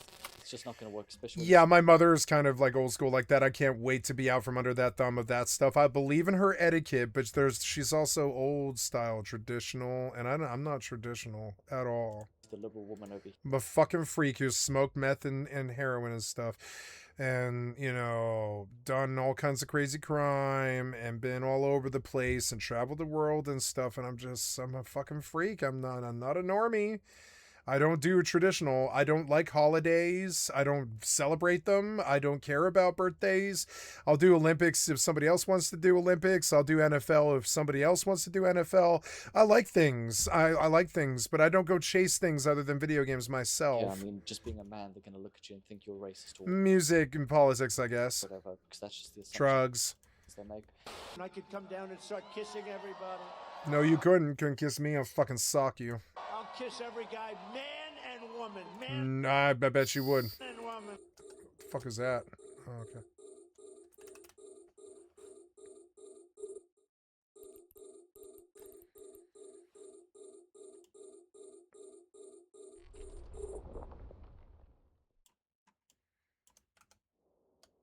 Look at that guy, how handsome he is. I'll kiss him. Valentine's Day is a divisive holiday. Those of you in relationships probably see it as a wonderful opportunity to show a special someone how much you love them, and prop up the greeting card florist and chocolate industries for another year, of course. For those of us not in relationships, Valentine's Day is a horrible reminder that we live in a world designed to demonstrate to us on every level What that our we differences are. unlovable goblin people who don't deserve a single good thing in this life and are cursed to die alone.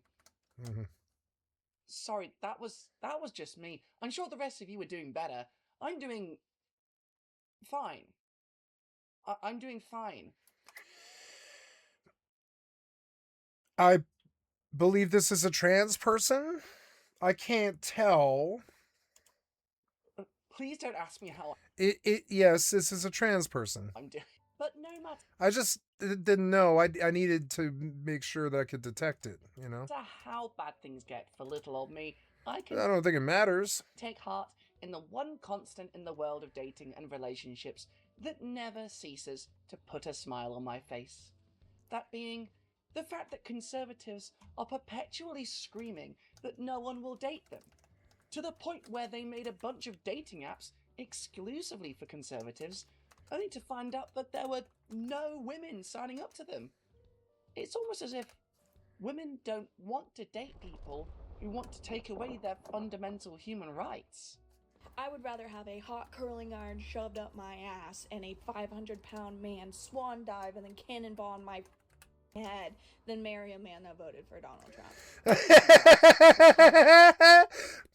Well, a lot less of them, Oh my to be honest, god. but almost to This is actually so good. who want to take away their fundamental human rights. I would rather have a hot curling iron shoved up my ass and a 500-pound man swan dive and then cannonball on my head than marry a man that voted for Donald Trump. Many of these apps have come and gone. Well, a lot less of them have come, let's be honest, but almost to a one, they have all ended in disaster or stagnation. And so conservatives are once again... I think I can get a date. I have like 16 match profiles who have expressed interest in me in Match, and my real problem is I'm so poor I can't afford Match. Which I put in the profile. They don't seem to care because I'm honest. I'm like, you know, I have a job, I have a life, I have a family I take care of, I will inherit land, I will, you know, etc. And I'm doing fine. I'm on disability, etc. And I believe gamers need love too, or whatever. And so, you know, here's me pictures, right? And I've gotten 16 responses over the last, I think, 3 weeks. But and like women that actually like flagged at me.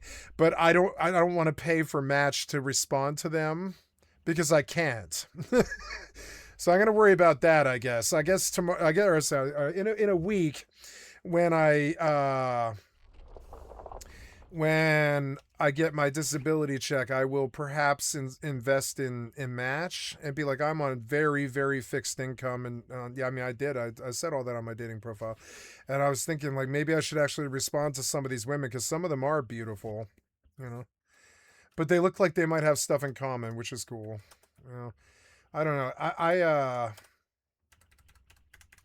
I don't like how much Match costs, actually. I wish somebody would do the same thing for free. I think it should be a national resource.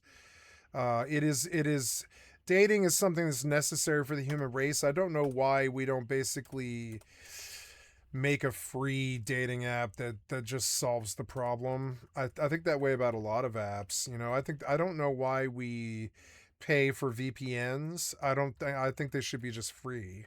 If you want privacy, you should just have it. Okay, that was good. Now I need gold beast coins. How's this going? Nice. I'm going to make back the money I lost when they ganked me. By and large, back on I'm going to eat dessert. I'll be right back. on your standard issue apps. Your Tinders, your Bumbles, your Hinges, and your presumably real lives. And despite having insisted for years that they don't need to date anyone to the left of Benito Mussolini, are back on the prowl, and still, after all these years, are constantly whining about how fundamentally unfuckable they all are. Because they see a right-wing man, they're just going to assume, oh, if I date him, he's going to want me to stay in the kitchen, all that, or he's going to be racist, blah, blah, blah, blah, blah, blah. I mean, I can speak for myself, but a lot of men will probably just be afraid to go talk to women, because these days, you can just say hello to a woman, and they can blow it out of proportion, they can do many things. What an odd thing to say. And I'm not just saying this as a jab. Well, not entirely, but this is a fact that's been backed up by data. Take, for example, this graph from the American Perspective Survey in January 2023, which shows that 52% of Americans would be less likely to date someone if they were a Trump supporter. And that was before he hit his recent lows in popularity, before we all discovered that Big Beautiful Bill wasn't just the name he called his legislation. Bill Clinton said, a big boy, he can handle it. This number goes up when you look at college-educated daters as well. According to another American Perspective survey in December 2024, I have chocolate-covered almonds and lemon meringue tort dessert that my mother made, and I have milk. I'm going to eat that before I go to bed. Why not? Trump's popularity, single men were 36% less likely to date someone if they're a Trump supporter, and 46% less likely if they're college educated. And unfortunately for every single chud out there, single women were 52% less likely to date someone if they're a Trump supporter, and 73% less likely if they're college educated. In the UK, a comparison of dating success by partisanship showed Tories only had a 35% chance of success. It's almost as if the women understand who the right wing is now. And Reform had a 39% chance, compared to Labour and Green voters, who were just above 50%, and 49% for your piss diamonds out there. And if you take this issue by issue, it's even more stark. Take a look at this Change Research survey. 76% of women surveyed said being a MAGA Republican is a red flag. 60% said All Lives Matter is a red flag. And unfortunately for all the people who've been banned from this video's comment section, 58% said thinking there are only two genders is a red flag. So if you're conservative and looking to date, you're going to be having a harder time than if you had, not atrocious politics. Ironically, you might start to find yourself with a dating pool similar to what us queers have to put up with. This episode brought to you by Grindr. Okay, you got me. There is no sponsor in this week's video. I got a sponsor one time, and I put it on my video about the Pope. They never came back. I don't know if that was related. But much like conservative men That's what I would do. crashing out on dates once they let slip their politics are closer to Farage than Fanon, I too constantly tell myself that they'll be back. One day they'll realise what they're missing and come crawling back. Sponsor or not, I am, of course, Bridget Empire, science and culture correspondent for the Daily Telegraph, the only newspaper in Britain that still does classified ads for those of you who are sick of Tinder and Bumble and want to date the old-fashioned way. And by that I mean printing a written ad in a newspaper with an average readership age of 7,000 years old. Today, I'm here to talk to you about the bizarre world of conservative dating and ask, whatever happened to all of those conservative dating apps? The ones we used to see 1,000 articles a minute about a few years ago? Where did they all go? Well, I know the answer to that, but first, I think it's time that we listen to some conservative men. Why is nobody listening to the conservative men? Dating is the big issue. Specifically, I think marriage is the big issue. The way to explain those numbers is to point to how late people are getting married. When you see one of the 1,000 slop articles a year that complains that conservative men are having too hard a time dating because all women have become woke and gay, it's always conservative men that are pictured in floods of tears because no woman will date them. Can you imagine? No woman wanting to date you? Just because you have horrific and dehumanizing views? My boyfriend loves Trump, and I do not. That is currently That didn't age well, now did it? So we actually broke up a month after I posted that video because we were watching the J.D. Vance debate, and he said that all black people needed to get over slavery since his grandparents were on a horse-drawn wagon, and although mine were picking cotton in a field, great-grandparents, and although mine were picking cotton in a field, that we had all of the exact same advantages in life. And so that's when I realized he really wasn't on my team, and I felt extremely unsafe that he was not vouching for me. So the G-Wagon was great. The Limitless Amex was great, but was it worth it? I'm gonna go with no, because my safety is a little bit more important. No woman wanting to take you to bed just because you think all women should be forced to be domestic servants, constantly pumping out babies, and that you also think all gay people should be in prison? What kind of sick society would produce such an obvious wrong? Well, let's do what the woke pleth never do anymore these days and just ask these men what they think about why it's so hard to date these days. I'm sure their answers will be incredibly normal and not at all make me want to gouge out my eyes with a pair of barbecue tongs. Most women under 30 today have been raised to do nothing in the house. They are unable to cook, clean, or properly care for a man. They don't understand you're supposed to wake up before the man does so you can prepare coffee, etc. Someone would do well to create a how-to course of YouTube teaching the basics of womanhood to the younger generation that clearly hasn't been housebroken. A lot of women, like a lot, maybe 1 in 10, 1 in 5, literally shed loads of women, put no Tories in their dating profile. It's everywhere you look. And not just no Tories, it's no TERFs, no SWERFs, and no whatever it is as well. Just a lot of no's. It's quite off-putting. I generally swipe right. It's sad but true. The only thing liberal women care about is abortion, which is weird, because they're mostly all single and not at all attractive. The good old lefty woman, no Tories, on the bandwagon, and obviously looking to fit in. Look, we had a referendum and the last 4 general elections. Probably rational. Swivel on there. 5 seats. Star Trek emoji. You disrupt my flow, and I enjoy my peace. I don't want to fulfill your sexual bucket list. While I am a bad person if I have one, I also don't want to compromise or sacrifice my integrity to appease you. I don't care for your games and dramas. I am tired of it. I want to relax, and dating is anything but relaxing. I don't benefit from dating. Any woman my own age who's available will be carrying around several bags of red flags and deal breakers, and I am left to pick the least bad option. Projection. So, as you can see, these men... None of these women wanted to date me 5, 10, 15 years ago. Now that they've finally accepted Uber Chad doesn't want them for anything but sex, and everyone else rejected What? They're finally willing to stoop to me, now that I'm better than I was. But I don't want them. I want their superior, younger, less embittered ladies. And a lot of ladies 25 to 35 are happy to date a guy in his 40s. And are a lot more fun, open-minded, sexually open-minded, and often don't have all the same demand lists. So if I've entered my prime value, then You mean girls that haven't seen the world yet, you idiot. 50% are theirs. That was weird. Anyway, why would I date? It takes a lot of time and energy, and I don't care enough about any of them to try and play Shakespeare in online dating chats, hoping she sees my message in the deluge of thousands. I don't want the burden of carrying the conversation and keeping it interesting. Dating's like a second job that doesn't pay and costs a lot. What's in it for me? What's my benefit? I get to give you attention and validate you and feed your ego, but what's in it for me? I'll bet you just think being around you is a worthy reward. I wouldn't say men have given up, but we've adjusted our expectations. And what we expect is a chain of 99 problems, and we don't want the headache. Just give me a... When any woman reads something similar to this, you're just bitter/incel/hate women.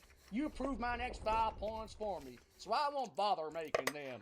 Instead, I will say that we live in a double-standard society where it's sacred to be a woman and a curse to be a man. Is it a... You sound like all of these things. You sound bitter and incel and hate women. You also sound like a loser talk. And I'm sorry, but dating is not really expensive for what you get in return. Which is hopefully, ideally, what? A good relationship. Maybe it doesn't last for 50 years like your parents or whatever, but maybe you at least have a couple of years of a good relationship and you're happy and you're dating.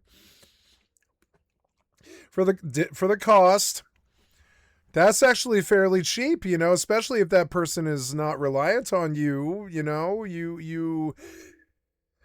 but I mean, they are reliant on you. That's the whole relationship. It goes back and forth. It's a 50-50.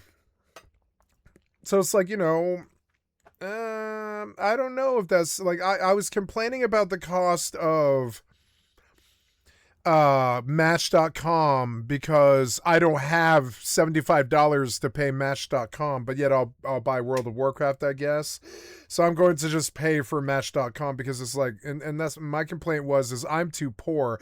This guy's complaint is oh, why should I spend money? Why should I spend money on all this? And my complaint is I'm glad to spend money. I just don't have it because I'm on a fixed income. So when you're on $7,000 a year, it doesn't really sound like it when I say it, but when I have to spend $75 to like $125 for a dating app, that is 1/70th or whatever it is. Yeah, let me think about that. Yeah, that's like 1/70th of my whole year's income. If I kept spending like 1/70th of my whole year's income every single day, I would be out after 70 days, you know? So it's like not really good math. It's not good math for making it through the fucking year. So I do complain that I don't have money because I'm on fixed income to pay for a dating app. That's not the same thing as what he's saying. And I realize it does sound sort of similar, but it's like, no, like I can't afford it. His thing is I don't want to pay. It's not worth what I pay. I think it is worth what I really value women or men or I don't value men, but I'm not saying I value the dating pool for like, I value men and women dating is what I think I was trying to say. And I don't think that dating should be that expensive for what it offers you, which is like relationship security and happiness and maybe like, you know, some sex, you know? Is he done? Are we free? Okay. Okay, I think we're good. A few weeks ago, I was on Hinge, and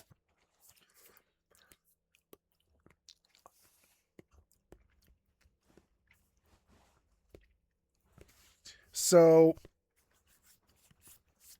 I know that I'm ugly and overweight, but I'm not that bad. I'm like 258 something, 260 pounds. That's not that bad. It's not that good either, though.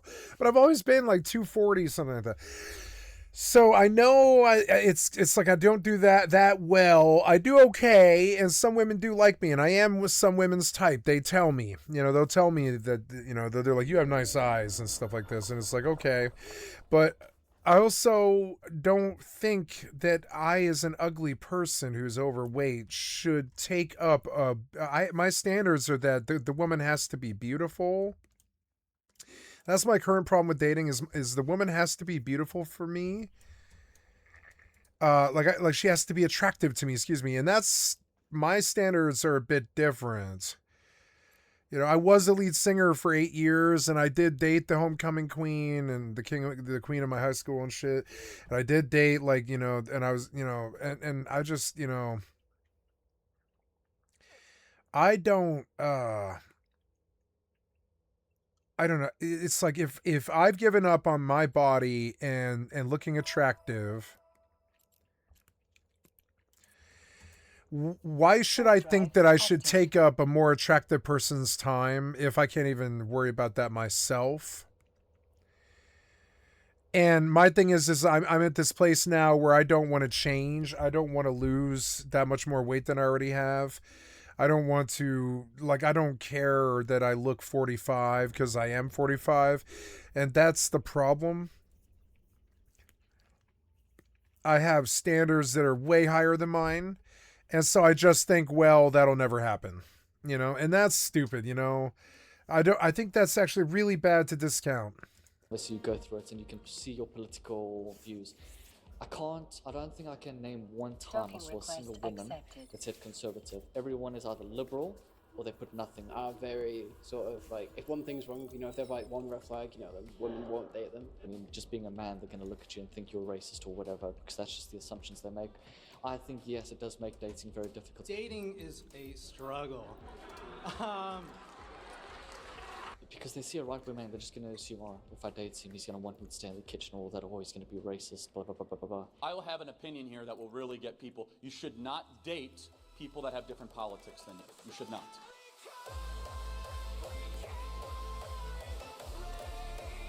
I never thought I'd say this, but in that last clip, I agree with Charlie Kirk. Before you boo me, hear me out. These men, the ones in the videos, and the ones making anonymous comments on social media are the kind of people who should absolutely stay the hell away from dating, at least until they can understand that people other than themselves and other white men deserve to live, that they deserve kindness, respect, and dignity. You see, these are the kind of men you always hear about in those 1,000 slop articles we're always seeing from the Telegraph or the Daily Mail, complaining that women simply won't date conservative men anymore. It's not just that these guys are a little bit old-fashioned, or that they fundamentally don't understand economics, although, for the record, I stand in full solidarity with people who would never date a Tory, and I am indeed one of those people. But they're not just your run-of-the-mill conservative. These men are fundamentally opposed to human rights, and have opinions that would, in any sane society, have them put on a rocket ship and blasted to Mars. On a completely unrelated note, a Pew Research survey from 2022 found that women in the United States were more likely than their male counterparts to report feeling empathy for those suffering. Do you think, maybe, that the apparently significant percentage of men that didn't feel empathy for suffering might also be those same men that are struggling to date? Because I know if I was dating someone and it turned out that they have all the empathy of a rain-soaked pebble, I would probably nope the fuck out of there pretty quick. Like, these conservative men are visibly very upset that they're being dismissed out of hand by potential romantic partners because they think things like, brown people shouldn't be allowed. Oh, white guy got marginalized and he can't handle it. All trans people should be forcibly detransitioned, or gay. I gotta say, getting 16, I can like show it. I have 16 responses on my match, and like of real women that are actually interested. It's kind of cool. It is good for my ego. It's weird. I don't think I struggle at all. I go ultra left wing liberal, and I think if it goes ding ding ding ding ding ding, it's kind of funny. I think it does. I will say. Yeah, where is this? It's in my social. Yes, hi. Yeah, yup. There's 23. Excuse me, there's 23. There's 23 of them. I can't do this without doxing myself. Yeah, I can't do this without doxing myself, but there is 23 of them. It's right here. But yeah, I can't do it without doxing somebody either. People should all be in jail. And that's, that's awesome. Like, that's good for my ego. Like, I will actually probably pay for the match and take a swing at some of these ladies. They'd be like, yeah, I'm looking for a gamer. I'm looking for somebody who likes old movies. I like gambling, but I don't ever do it often. I stay away from it because I like it. I like drinking beer. I like vaping marijuana. I don't care if you do those things. I don't care if you drink. Honestly, that's good. To see that they're being dismissed because they dismiss not just the romantic potential, but the very humanity of huge swaths of the population. That's it. That is what I put on my match profile too. That same Pew Research survey. I think I will in like a week. I think I'm gonna buy. Yeah, I'm gonna buy a couple of things. I'm gonna spend like $200 of my half my monthly income. I'm gonna spend it on a dating app and something else that I don't want to disclose, but because it doxes me. But yeah. 2022 found women were more likely than men to have a desire to help those who are suffering. And before you. And I think I am gonna do that. Start commenting #not all men. This is. Not all men, like actually this time. But there is a divide here. And in that divide are thousands, if not millions of men worldwide who are fundamentally just not compatible with most people in society. The rest of people are fine, but it's those men who are struggling. Yeah, it's like weird. I think I'm compatible with a lot of women. Like I know I am. Like my issue with women was that there was always some girl in the background. You guys ever had that?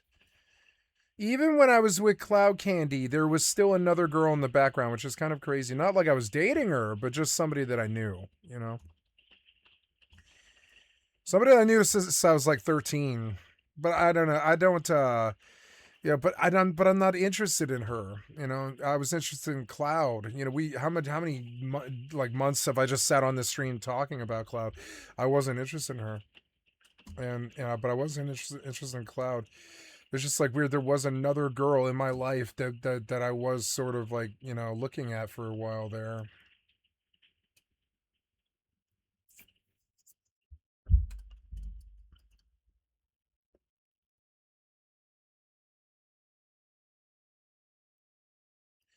I have disappeared off Facebook, which is really bad for my friends and my friendships. But it has been a long time. I've been off Facebook for 2.5 years or something. I mean, I quit Facebook in 2015, but I kept a friends list with 13 people on it that were like my closest friends.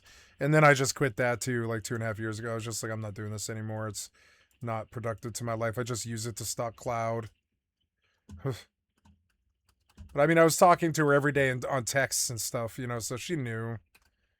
I was just like, yeah, I'm going to go look at your Facebook now. Sorry, I haven't looked at it in a while.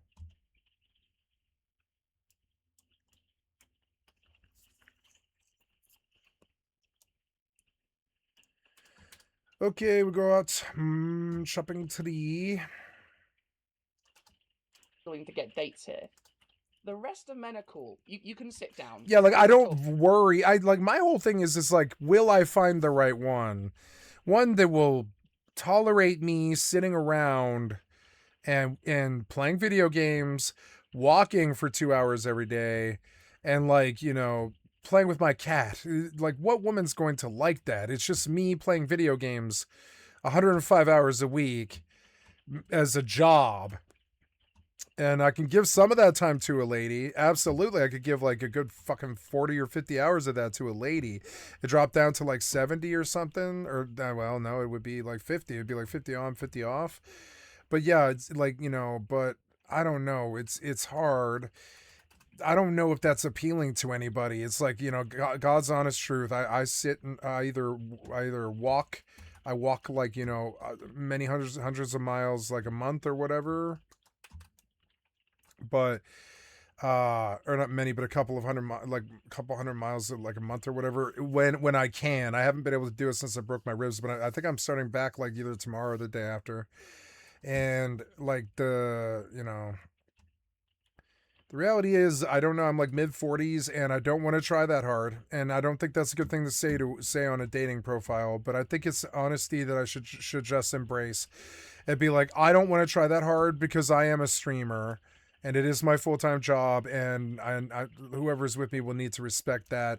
I'm not really looking to change my lifestyle of video game laziness, streaming 105 hours a week. I'll give you half that time if you would like, if we hit it off. You know, I'm looking to invest into a real relationship, and that stuff, that's hard to communicate to somebody without meeting them. About you. And there are women that think like these batshit men as well.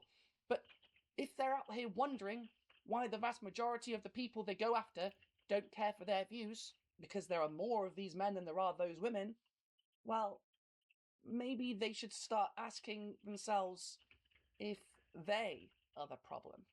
I am just so tempted to date the non-Christian guy. I can't find a Christian man. How bad of an idea is it? It's really bad. Like, it's a really, really bad idea. What? A liberal. Okay, what are we talking? What are we talking liberal?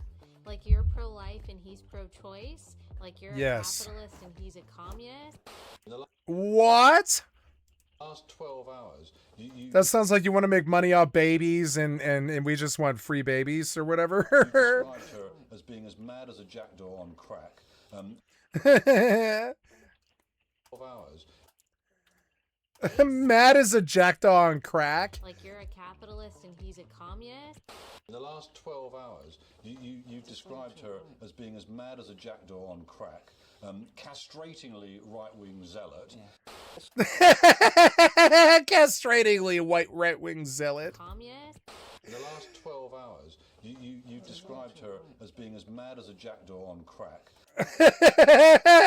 Castratingly right-wing zealot. Castratingly right-wing zealot. Oh my god. I've never heard that phrase before, but it's actually so good.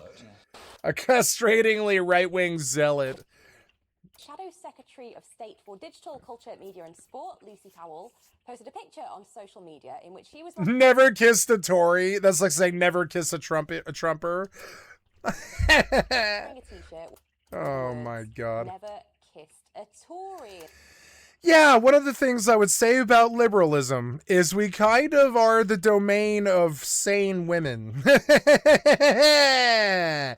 doing some winning on that side there. I don't have issues with my dating profile. You know what I'm saying? I have issues with dating because I've got addiction issues. And insane issues, and lead singer issues, and girl issues, and drug issues, and government issues, and streamer issues, video game addiction issues, many baggage and issues that I shouldn't. I just feel like I probably shouldn't plague some other woman with. I feel like I've got so many fucking problems and baggage and issues that. God damn it, if it happens, we're going to have to cross that giant fucking terrible like sunken bridge that's in the sea. And she's going to be like, oh no, this sunken bridge is in the sea. And I'm going to be like, yeah, I have so many issues. Would you like to know about my meth addiction? And I thought, I did this once on a dating profile, on my boo profile. I was like, yep, ex-meth addict, ex-heroin addict, lead singer in a band for 8 years when I was young, kind of crazy, went in the music scene in Denver there for a while. Now I'm out here. I'm this crazy left-wing liberal. I've done some bad things in my life, like dealing drugs and stealing credit cards and shit like this. And I'm not very proud, but I learned, and I've been sober and clean for 10 years, and I don't break the law anymore for 9 years. And I'm doing better, I'm doing better, right? I wrote that all out on a boo profile, and I got 6 answers in 6 months. And I try really hard too. I wrote out poetry and shit. I put pictures and stuff, and you could tell there were so many visits because they like the pictures. But then they hear what I say, and they're like, "Oh no, this guy's obviously crazy." Responding to this ad would waste terrible seconds of my life or whatever. So it's just and I get 6 responses, and all of them are ladies from overseas that want to move in to America. And it was like, okay. And that was on Boo. So but on my Match profile, I just went, I'm mid-40s, kind of pudgy, and I don't care. Lead singer long ago, streamer now, professional video gamer. I will inherit land. I am on disability, very fixed income, but I'll never have to work again. I'll never have to worry again. And that's verbatim. That's verbatim what's on my Match profile. And I got 26 beautiful women. Well, yeah, not beautiful, but some of them are actually, but it's but yeah, I got 26. I went opening. I was like, wait, what? I didn't even look at it for 2 weeks because I was like, well, I haven't paid for it. Will they even let me see anybody? And yeah, they do let you see. They just won't let you respond, which is so fucking annoying. And yeah. And I did pay for Match for a month, and now I want to go back. But I didn't respond because I'm just I don't know. I don't know how to tell these women that there might be some dude out there who wants. Well, there's 2 or 3. There might be 2 or 3 people out there that maybe want to kill me. Hi, I'm Skycatlive. That's literally what I call myself. I'm Skycatlive. No, I don't do that in the real life, but it's just kind of funny. Hi, I'm Skycatlive, right? This is for the stream's purposes, right? Imaginary date. You sit down with some girl you never met before. You're like, hi, how are you? Oh, pretty good. How are you? What do you do? Oh, I'm a professional video gamer. I stream for you can hear it. You can hear the girls laughing immediately. You can hear them laughing. I hope somebody uses this against me because it's just great self-ragging stuff, but I have no shame about this or any of it. I'm a professional gamer. I stream for 105 hours a week because I don't have a life. None of my friends talked to me because I was homeless on the streets for 7 years. I had a meth and a heroin addiction. I ran with the crazy people. I stole some credit cards there for a bit. And I was definitely kind of an outlaw dude who was trying to unite a fucking stripper meth dealing organization with the Pacific Northwest and Colorado. And then I almost did that, except for my friend died and all that. And it's just kind of crazy. And it's and that's what I open with, right? And that girl's going to be like, wow, I work as a debt consolidator or something. And I play video games in my off time. And when you said I liked video games, I thought you might like Minecraft. And I'll be like, yeah, I'll play Minecraft. But deep down inside, I'm going to be like, oh my God, fucking Minecraft. Are you serious? It's the most basic game that's ever been made. Are you serious? Are you going to make me play fucking years of Minecraft? But I'm so desperate for a girl that'll play video games. And it's really so hard to get, I got to say. It's hard to find. It's out there. It's hard to find. And yeah, so I like to drink compulsively, like sometimes 6 or 10 beers at a time. Do you care? I'm kind of overweight. Do you care? I'm completely bald-faced honest, and I will not lie to your friends. I will not lie to you, but I will also not lie to your friends or your family or anybody else for anything that you want me to lie for. I just will not lie, period. Like, and I know this social niceties might, amongst women or whatever, or other people might be that you like socially bald-faced, like, don't lie. But I socially bald-faced lie. I'll even tell them I'm taking a dump or whatever. I don't care. There's something about it. It's like I don't hide anything. And so hiding is really like my only. I can't really deal with any women that hide from anything. I don't do the masquerade. Does that make sense? I don't hide from anybody ever. The first time I ever dealt with the detectives on my fucking drug dealing case. Not my drug dealing case, excuse me, my possession case, whatever you want to call it. But I was going to offer up a drug dealer rapist to get off on a fucking possession charge of less than a gram of methamphetamine and less than a gram of heroin. And the first time I met those cops, I'd never met those cops. It was the first time I met those cops. One cop had referred me to 2 other cops. Those 2 cops called me. And when they called me, I was like 50G, 70T, and 90B. And the cop was like, what does that mean? I was like, oh, I'm sorry. That's some never mind about that. I'm sorry. I thought you were somebody else. And he was like, are you conducting drug deals on the phone while you're handling a possession charge? And I'm like, no. He was like, okay. And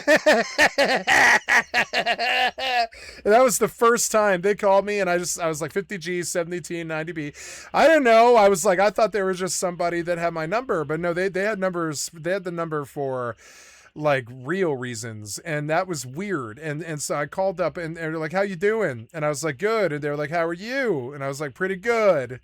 And they're like, well, and I'm sitting there waiting for them to talk. And then I'm like, well, okay, it's 50G, 70T, 90B, because that's what I assumed they're there for, which is drugs. And they were like, what? And I was like, nothing. No, I'm sorry. Who is this, dude? I'm sorry. Who are you? And they're like, are you dealing drugs right now? We're here to handle a possession charge with you. And I was like, no. No. Immediately I was like, no. I was like, try and prove it. I have not said anything but the words 50G, 70T, and 90B. You can't get anything out of that. What is that? It's complete jumble of letters. You can't prove anything. Nope.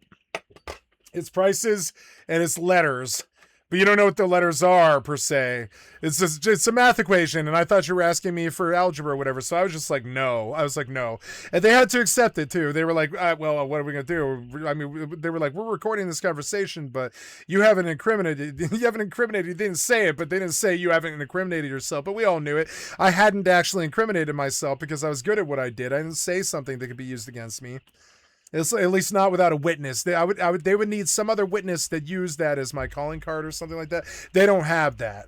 So it's just sort of, like, so that, I don't even know why I'm telling this story. It's just crazy. That's the sort of story that I would tell as I met the girl. And I'm looking for them to tell me some other story like that, but they're not going to. I want to hear that you broke into a ski lodge sometime. I want to hear that you fucked a famous person on some lattice way in Vegas or something. I want to hear that you jumped out of a plane or you have dealt drugs before, or you are crazy, or you've done time in the insane asylum, or that kind of thing. I want to hear that stuff out of women. They're either like that and they don't want you to know, so they're not going to tell you. Or or they don't appreciate your bald honesty, which is what happened to me on Boo. and you just sound like a psycho who's too obsessed with the truth. But I mean, that was my approach to that dating profile. I was like, I don't think this profile is going to go anywhere because I haven't finished losing all the weight yet. And it's so it's just sort of weird. It's like, I don't think this is going to go anywhere. So I just was like, let's try the truth. And the truth didn't go so well for me. I was like, I was an ex-dealer. I was an ex-lead singer. I've left the state that I lived in for 27 years to someplace I don't know anybody at all. That's the sort of stuff I put on my profile. I don't know anybody out here. I'm looking for friends. I don't know anybody out here. I don't know. I know one person. He's probably in jail. Frankly, his brother's dead, probably because of me. Frankly, not because of me, but it's just like I didn't help him with his drug addictions. Let's put it that way. It's just so it's like I know one person out here, and if he's who I know he is, he's probably in jail right now. So it's like, how do you make that palatable to a woman? I've had this discussion with my mother before. I'll tell her this same exact stuff verbatim, word for word.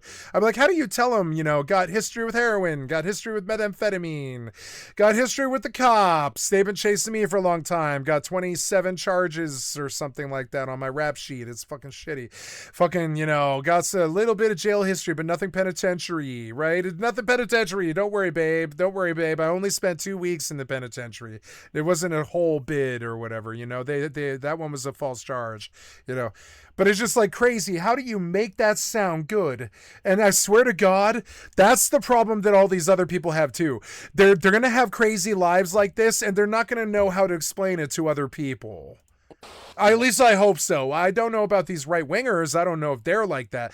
But I think part of the problem with the dating pool is there's this assumption that you can't be a really bad date. You've got to be this Prince Charming or whatever, but it's like maybe you're a bad date who used to do drugs and has no money, and your idea of fun is sitting in front of video games all day. It's like, I don't know, that's a bad date, isn't it? It's kind of a bad date. Why the sudden outbreak of principle?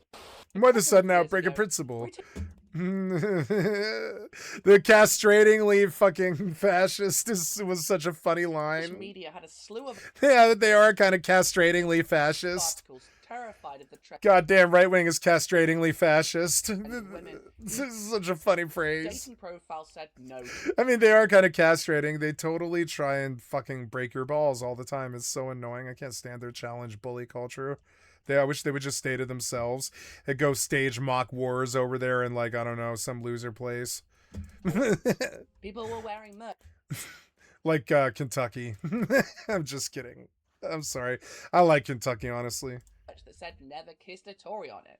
And journalists never kissed a Tory in this country would never kissed a Trumper. Desperate for us to know how unacceptable that was. See, that's what I should get a shirt that says never kissed a Trumper or whatever, and then put it on my dating profile, see how well they respond to that. That would be funny. The politics shouldn't. I don't wear band shirts. I don't really go do anything. I just play video games and help my family or help my friends. I don't really do anything. I don't really read. I don't really watch TV. I don't really watch movies. I try to, but I fall asleep like an hour in. I basically play video games, expose myself to YouTube, expose myself to my right hand, and dream of a day where I might suddenly discover in some closet somewhere my own weight in fucking Turkish hashish, heroin, cocaine, and methamphetamine. And then we can all drown in a real verifiable. I'm not talking like Kendrick Lamar levels of pools of liquor. I'm talking about I'll build a pool of liquor and I'll fucking drown in it. And it's like that's okay, like, right? That's what I want to put on my dating profile. One day I hope to find a closet full of my own weight in Turkish hashish, cocaine, methamphetamine, and heroin. And then as I leave the closet, I trip over a broomstick and I fall into a swimming pool of liquor and I drown. And that's what I want to put on my dating profile. You know what I really want to put on my dating profile? I want to quote this song from The Doors. God damn it. I want to put I would have done this when I was a kid too. I would have put this on my dating profile just to see if I could snag a girl who knows who the Doors is, right? But I want to say that the crystal ship is being filled. 1,000 girls, 1,000 thrills, a million ways to spend your time. When we get back, I'll drop a line. That's what I want to put on my dating profile, unfortunately. Oh, tell me where your freedom lies in this fucking piece of shit country. The streets are fields that never die. Deliver me from reasons why you'd rather cry. I'd rather fly, you know? The days are bright and filled with pain. Enclose me in your gentle rain. The time you ran was too insane. We'll meet again. We'll meet again. Before you slip into unconsciousness, I'd like to have another kiss. Another flashing chance of bliss. Another kiss. Another kiss. Oh, the crystal ship is being filled. 1,000 girls, 1,000 thrills. That's actually what I believe in. It fucking sucks. I believe in the crystal ship. If you know what he's talking about, then you understand. The crystal ship is being filled with 1,000 girls, 1,000 thrills, a million ways to spend your time. And when we get back, I'll drop a line. And I could just leave a dating profile with my pictures and this quote from a song in the hopes that I find the right hippy dippy fucking, hippie girl. I need a scarlet begonias. I need a scarlet begonias. How does one find that in 2026? I don't think you can. Come into dating at all. But they're obviously wrong. Politics massively affects who you are willing to date. I wouldn't date someone who was transphobic as a trans person, and to be honest, I wouldn't date anyone who was in any way anti-immigrant or racist or Islamophobic. I think I probably wouldn't want to date anyone who wasn't a socialist, which does narrow my dating pool a little bit. But you have to know what's compatible with you and how you live. Lots of people date outside their politics. I don't understand how they keep from exploding every day, but they do it. But for a lot of us, politics is very important to us. Is there any...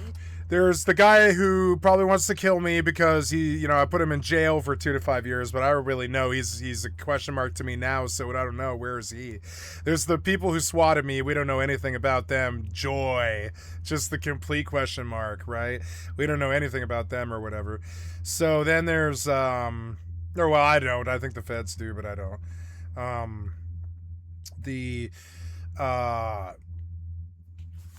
There's the ex-girlfriend who hates me because I used her and she used me. There's the problems being that I live off $7,000 a year, and what's that? That's basically a wedding. Maybe that'd pay for a wedding. It wouldn't pay for the life up to the wedding.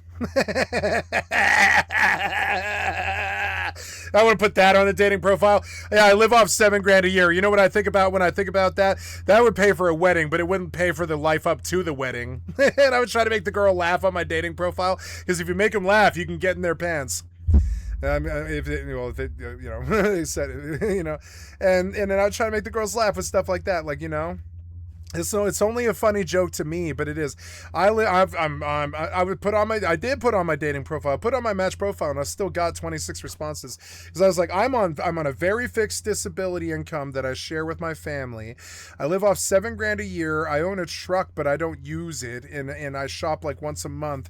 And I basically I'm like a workaholic who only pursues my job. And I was very honest about that stuff because they like that sort of talk. I mean, that is like who I am. But then there's also, I don't know if they're still if the police are still hunting me. I don't think so. I'm past the statute now on everything, I think. But we don't know.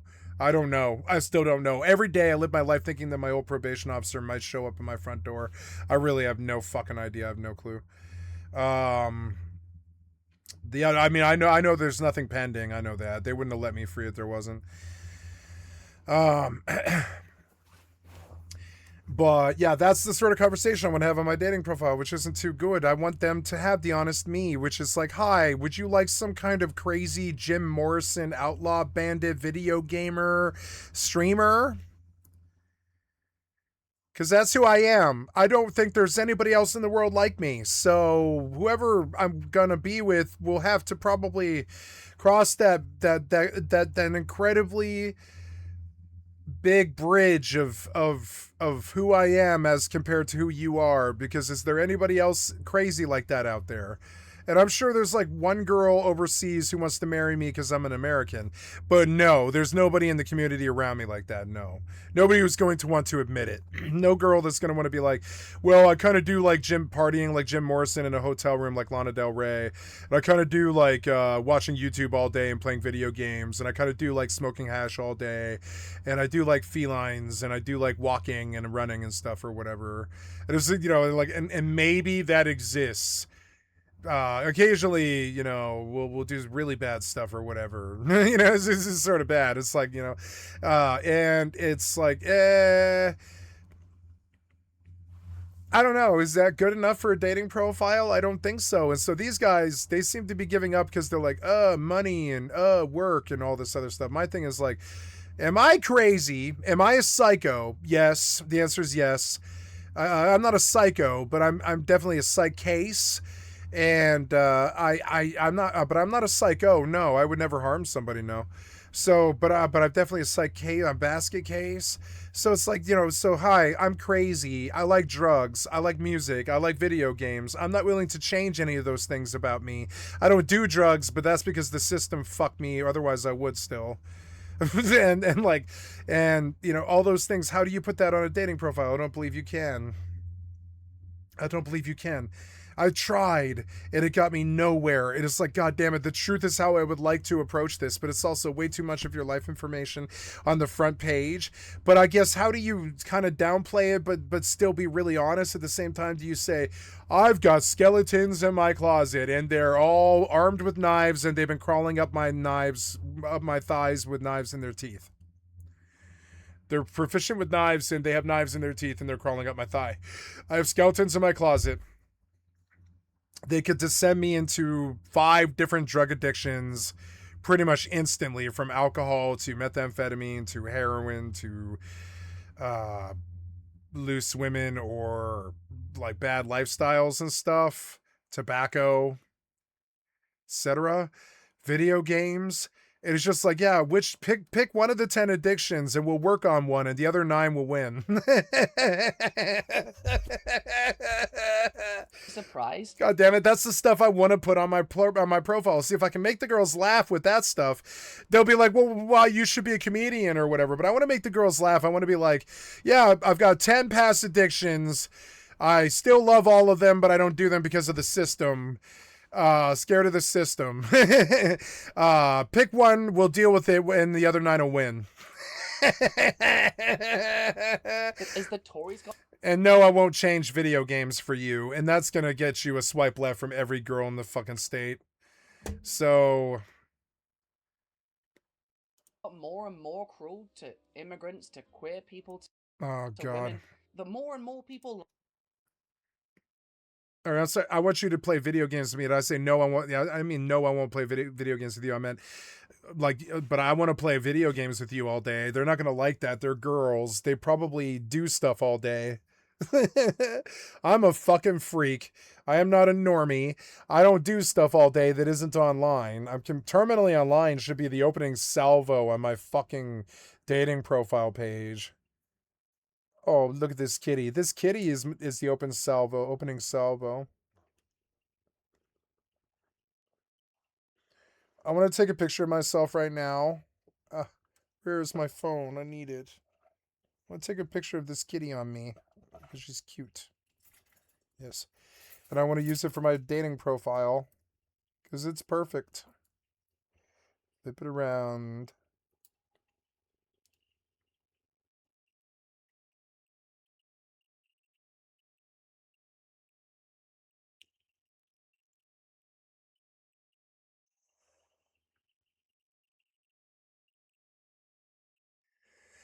I got some good pictures right there, kitty. Thank you, kitty.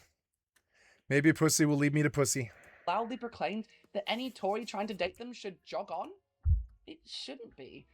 And what's weirdest about this outrage about liberals and I don't care if you're gay. I don't care if you're bi. I don't care if you've cheated on your husbands. I don't care if you've cheated on your boyfriends. I don't care if you've done drugs. I don't care if you've been an outlaw. I don't care if you've been a drug dealer. I don't care if you've been arrested. I don't care if you've been a felon. I don't care if you've lost your children. At least it better not be for like something like rape or murder or whatever. I don't care. I'm not a judge. I don't care what your life is. I just need the woman to be alive. I need her to be very beautiful, and I need her to play video games all day. What's the chance of that happening? It happens, but it's not likely. Not the women my age, no. The women my age, they have a problem called life. I don't have that problem. I'm on disability. I don't have to go out and mingle with the public to get by. And I don't, because I'm autistic and I can't handle them. So I guess, like, what else do I say on the dating profile? Like, I'm very autistic, but I'm high functioning.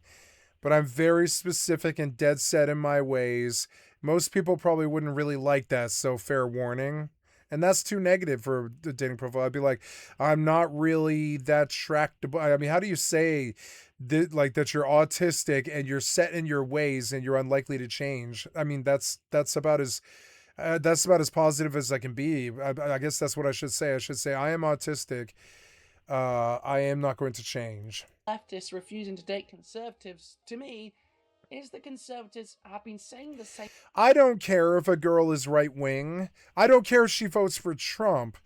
My main thing is does she judge anybody? Will she push her ideals on me? Can we not talk about Trump? Thing on and off for years, only taking breaks when they realize that every space. I got along fine with Begon, and he's not like the most strong Trumper. He is a Trumper, and like, you know, I get along with Trumpers just fine. You know, I don't know, maybe the randos on the internet who I've never met before maybe don't like me, but I like every Trumper I've ever met in real life. I get along with fine because they know that I don't subscribe to their enemy's fucking party, so I get along with them fine.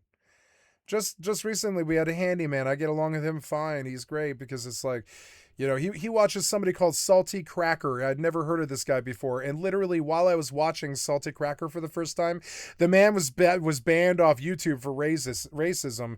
And we were listening to the Salty Cracker episode, and I was just like, this is insane, the things that he's saying. It's completely racist. And he was like, oh, you think it's racist, huh? And I was like, yeah, I think it's racist what he's saying. And then the man was banned for racism while I was watching the stream while the handyman was working in the next room. I was like, what the fuck? That was weird. I think YouTube just banned him.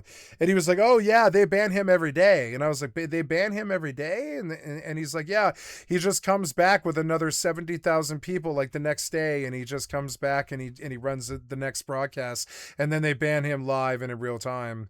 And I was like, oh, okay. And I still got along with that guy. You know, I don't care. It's not like the enemy of my friend is, or whatever. I don't know what it is. It's like, as a progressive, I don't really believe in taking the guns away. I don't really believe in keeping just guns and only killing people. I don't really know. I'm somewhere there in the center where I just think it's like a right that we can't give away. We've given it for too long. We can't take it away. So, you know, so I believe in gun rights. It's kind of crazy, but I also believe in gun control in the respect that I don't want assault weapons shooting up the place, and I don't want gun murder. So I don't really know how to solve that. I don't think you can. So, like, now, I don't know. It's weird. So it's like I could get along with a right-wing girlfriend. I could. But the minute that they would talk about God or talk about religion or talk about family values or talk about fucking like anti-Semitic or homophobic things or anything like that, or any of it, or Mexicans or the border or any of that shit, I would be like, no, this doesn't work because we don't see eye to eye. My thing is I really don't want to be around somebody who excuses this terrible fascist behavior. And to me, endorsing Trump is, in a way, endorsing this terrible fascist behavior. So we would eventually end, because it wouldn't be this thing that I could probably reconcile. It's fucking annoying. So I have this same issue about, would I date a MAGA woman? The answer is probably not, honestly. I definitely, on the dating profile, I say leftists only. For conservative only dating. Leftists only is how I put it. Leftists only. I don't fuck with the right wing. You know what I'm saying? Turns out. And I don't. I mean, I do. I have right wing friends, but I don't ever actively seek them out. They come to me, you know? To be a bigger sausage fest than a German Christmas market. And that, of course. I like one of the nasty elements of my personality is I like getting along with everybody. To me, it's almost like a social contract if we're going to be friends. I have to get along with you if we're going to be friends. So if everybody in the room has a different opinion about me, I'm going to try and get along with all of you, and that makes me incredibly two-faced. But it is an element of my personal Skycatlive personality or whatever is that, like, if there's a way to make everybody in the room happy, like a fucking diplomat, I will absolutely do that. That's the preference, you know, that it's you know, the ideal. Us to conservative dating apps, and in particular, a rather famous and lauded one in the media called The Right Stuff. Download The Right Stuff today and start going out with normal guys. Photos of yourself. Normal guys. That's a normal guy. Look at that red hat that looks like a Nazi. Start off by building your perfect profile. He looks normal. All those neck pussies. And what's the biggest red flag when it comes to dating? Religion and politics. A Democrat. No. Oh. Democrats. A Democrat. Can't be a Democrat. Look, they're all freaks. Flag when it comes to dating. A Democrat. Why do you look like you don't know how to dress yourself? No Democrat. She did better. A Democrat. Can't be a Democrat. Are they paid actresses? We're sorry that you've had. They are. They're paid actresses. They're just saying whatever the line is. Years of bad Yeah, these girls don't care about they don't care about what the message is. They just want that $20,000 paycheck for going to a photo shoot for a single day, or not a photo shoot, but a commercial shoot. How long does it take to film a 30-second commercial spot? Not very long, probably like fucking 2 to 6 days or something. So she goes to work for like 2 to 6 days, and she'll say anything that they want her to say because it's $20,000 for a week of work. And wasted time. I would do it too. I'd be like, yeah, hail, whatever. I'm not gonna say it because it's getting me in fucking trouble. It's like what I'll say, whatever, for that, because if that money can go to my family or whatever, she's no different. It's in everybody's nature to sell out if it's easy enough. With people that You know, if it's easy, if it's just easy money. don't see the world our way, the right way. Oh, the right way. Only turkeys have right wings. A Democrat. That's easy. A Democrat is so much better than you. No Democrats. For my ladies, you'll never have to pay because we all get premium subscriptions for simply inviting a couple friends. Gentlemen, if you want access to premium, that's on you. And by the way, those are the only 2 options. Ladies and gentlemen. Premium or not premium? Download The Right Stuff today. No, I don't think I will. No, I don't think I will. Match. Download The Right Stuff today. No, I don't think I will. No, I don't think I will. The Right Stuff was a conservative dating app launched in September 2022, co-founded by former Trump aide and Project 2025 staffer John McEntee. Now, you might think from the sound of that it's going to be a big mess, and it gets worse because it was financially supported by Mr. Palantir himself, J.D. Vance's puppeteer, Oh, and good. Jeffrey Epstein's business partner and friend, Peter, I don't know if the human race should survive, Thiel. The slogan of the Antichrist is peace and safety. You might have heard of this app. Yeah, the slogan of the Antichrist is peace and safety. You really think?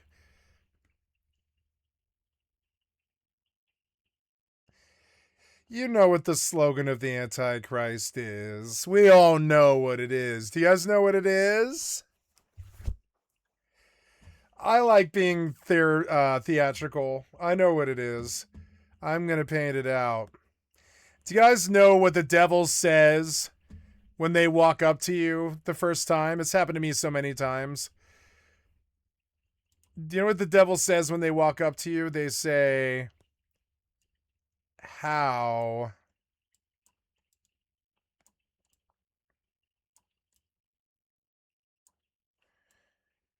much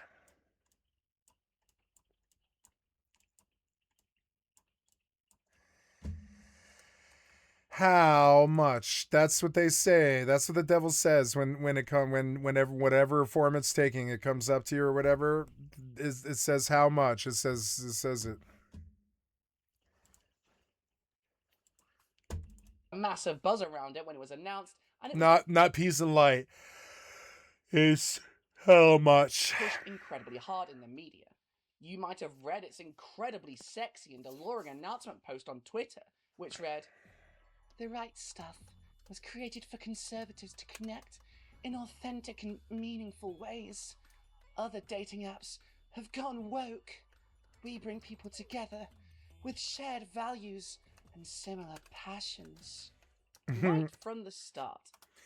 Okay, I like this video, but I'm sorry, guys. It's 3:45, and I'd like to get to bed in a semi-sane time, like, 6 a.m. or whatever the fuck it is, and I am going to go to bed now. So I love you guys. Thank you so much. We're going to begin the process of tuning down this stream. I believe Twitch has died, It's like I'm pulling, like, maybe 5 subs a week or something. Used to be so many.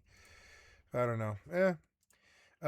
So now we end out. I forgot that I was in Final Fantasy all night, so I'm going to change it. Just chatting now.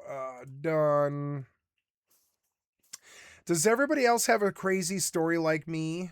Maybe they lost their kids or something like that.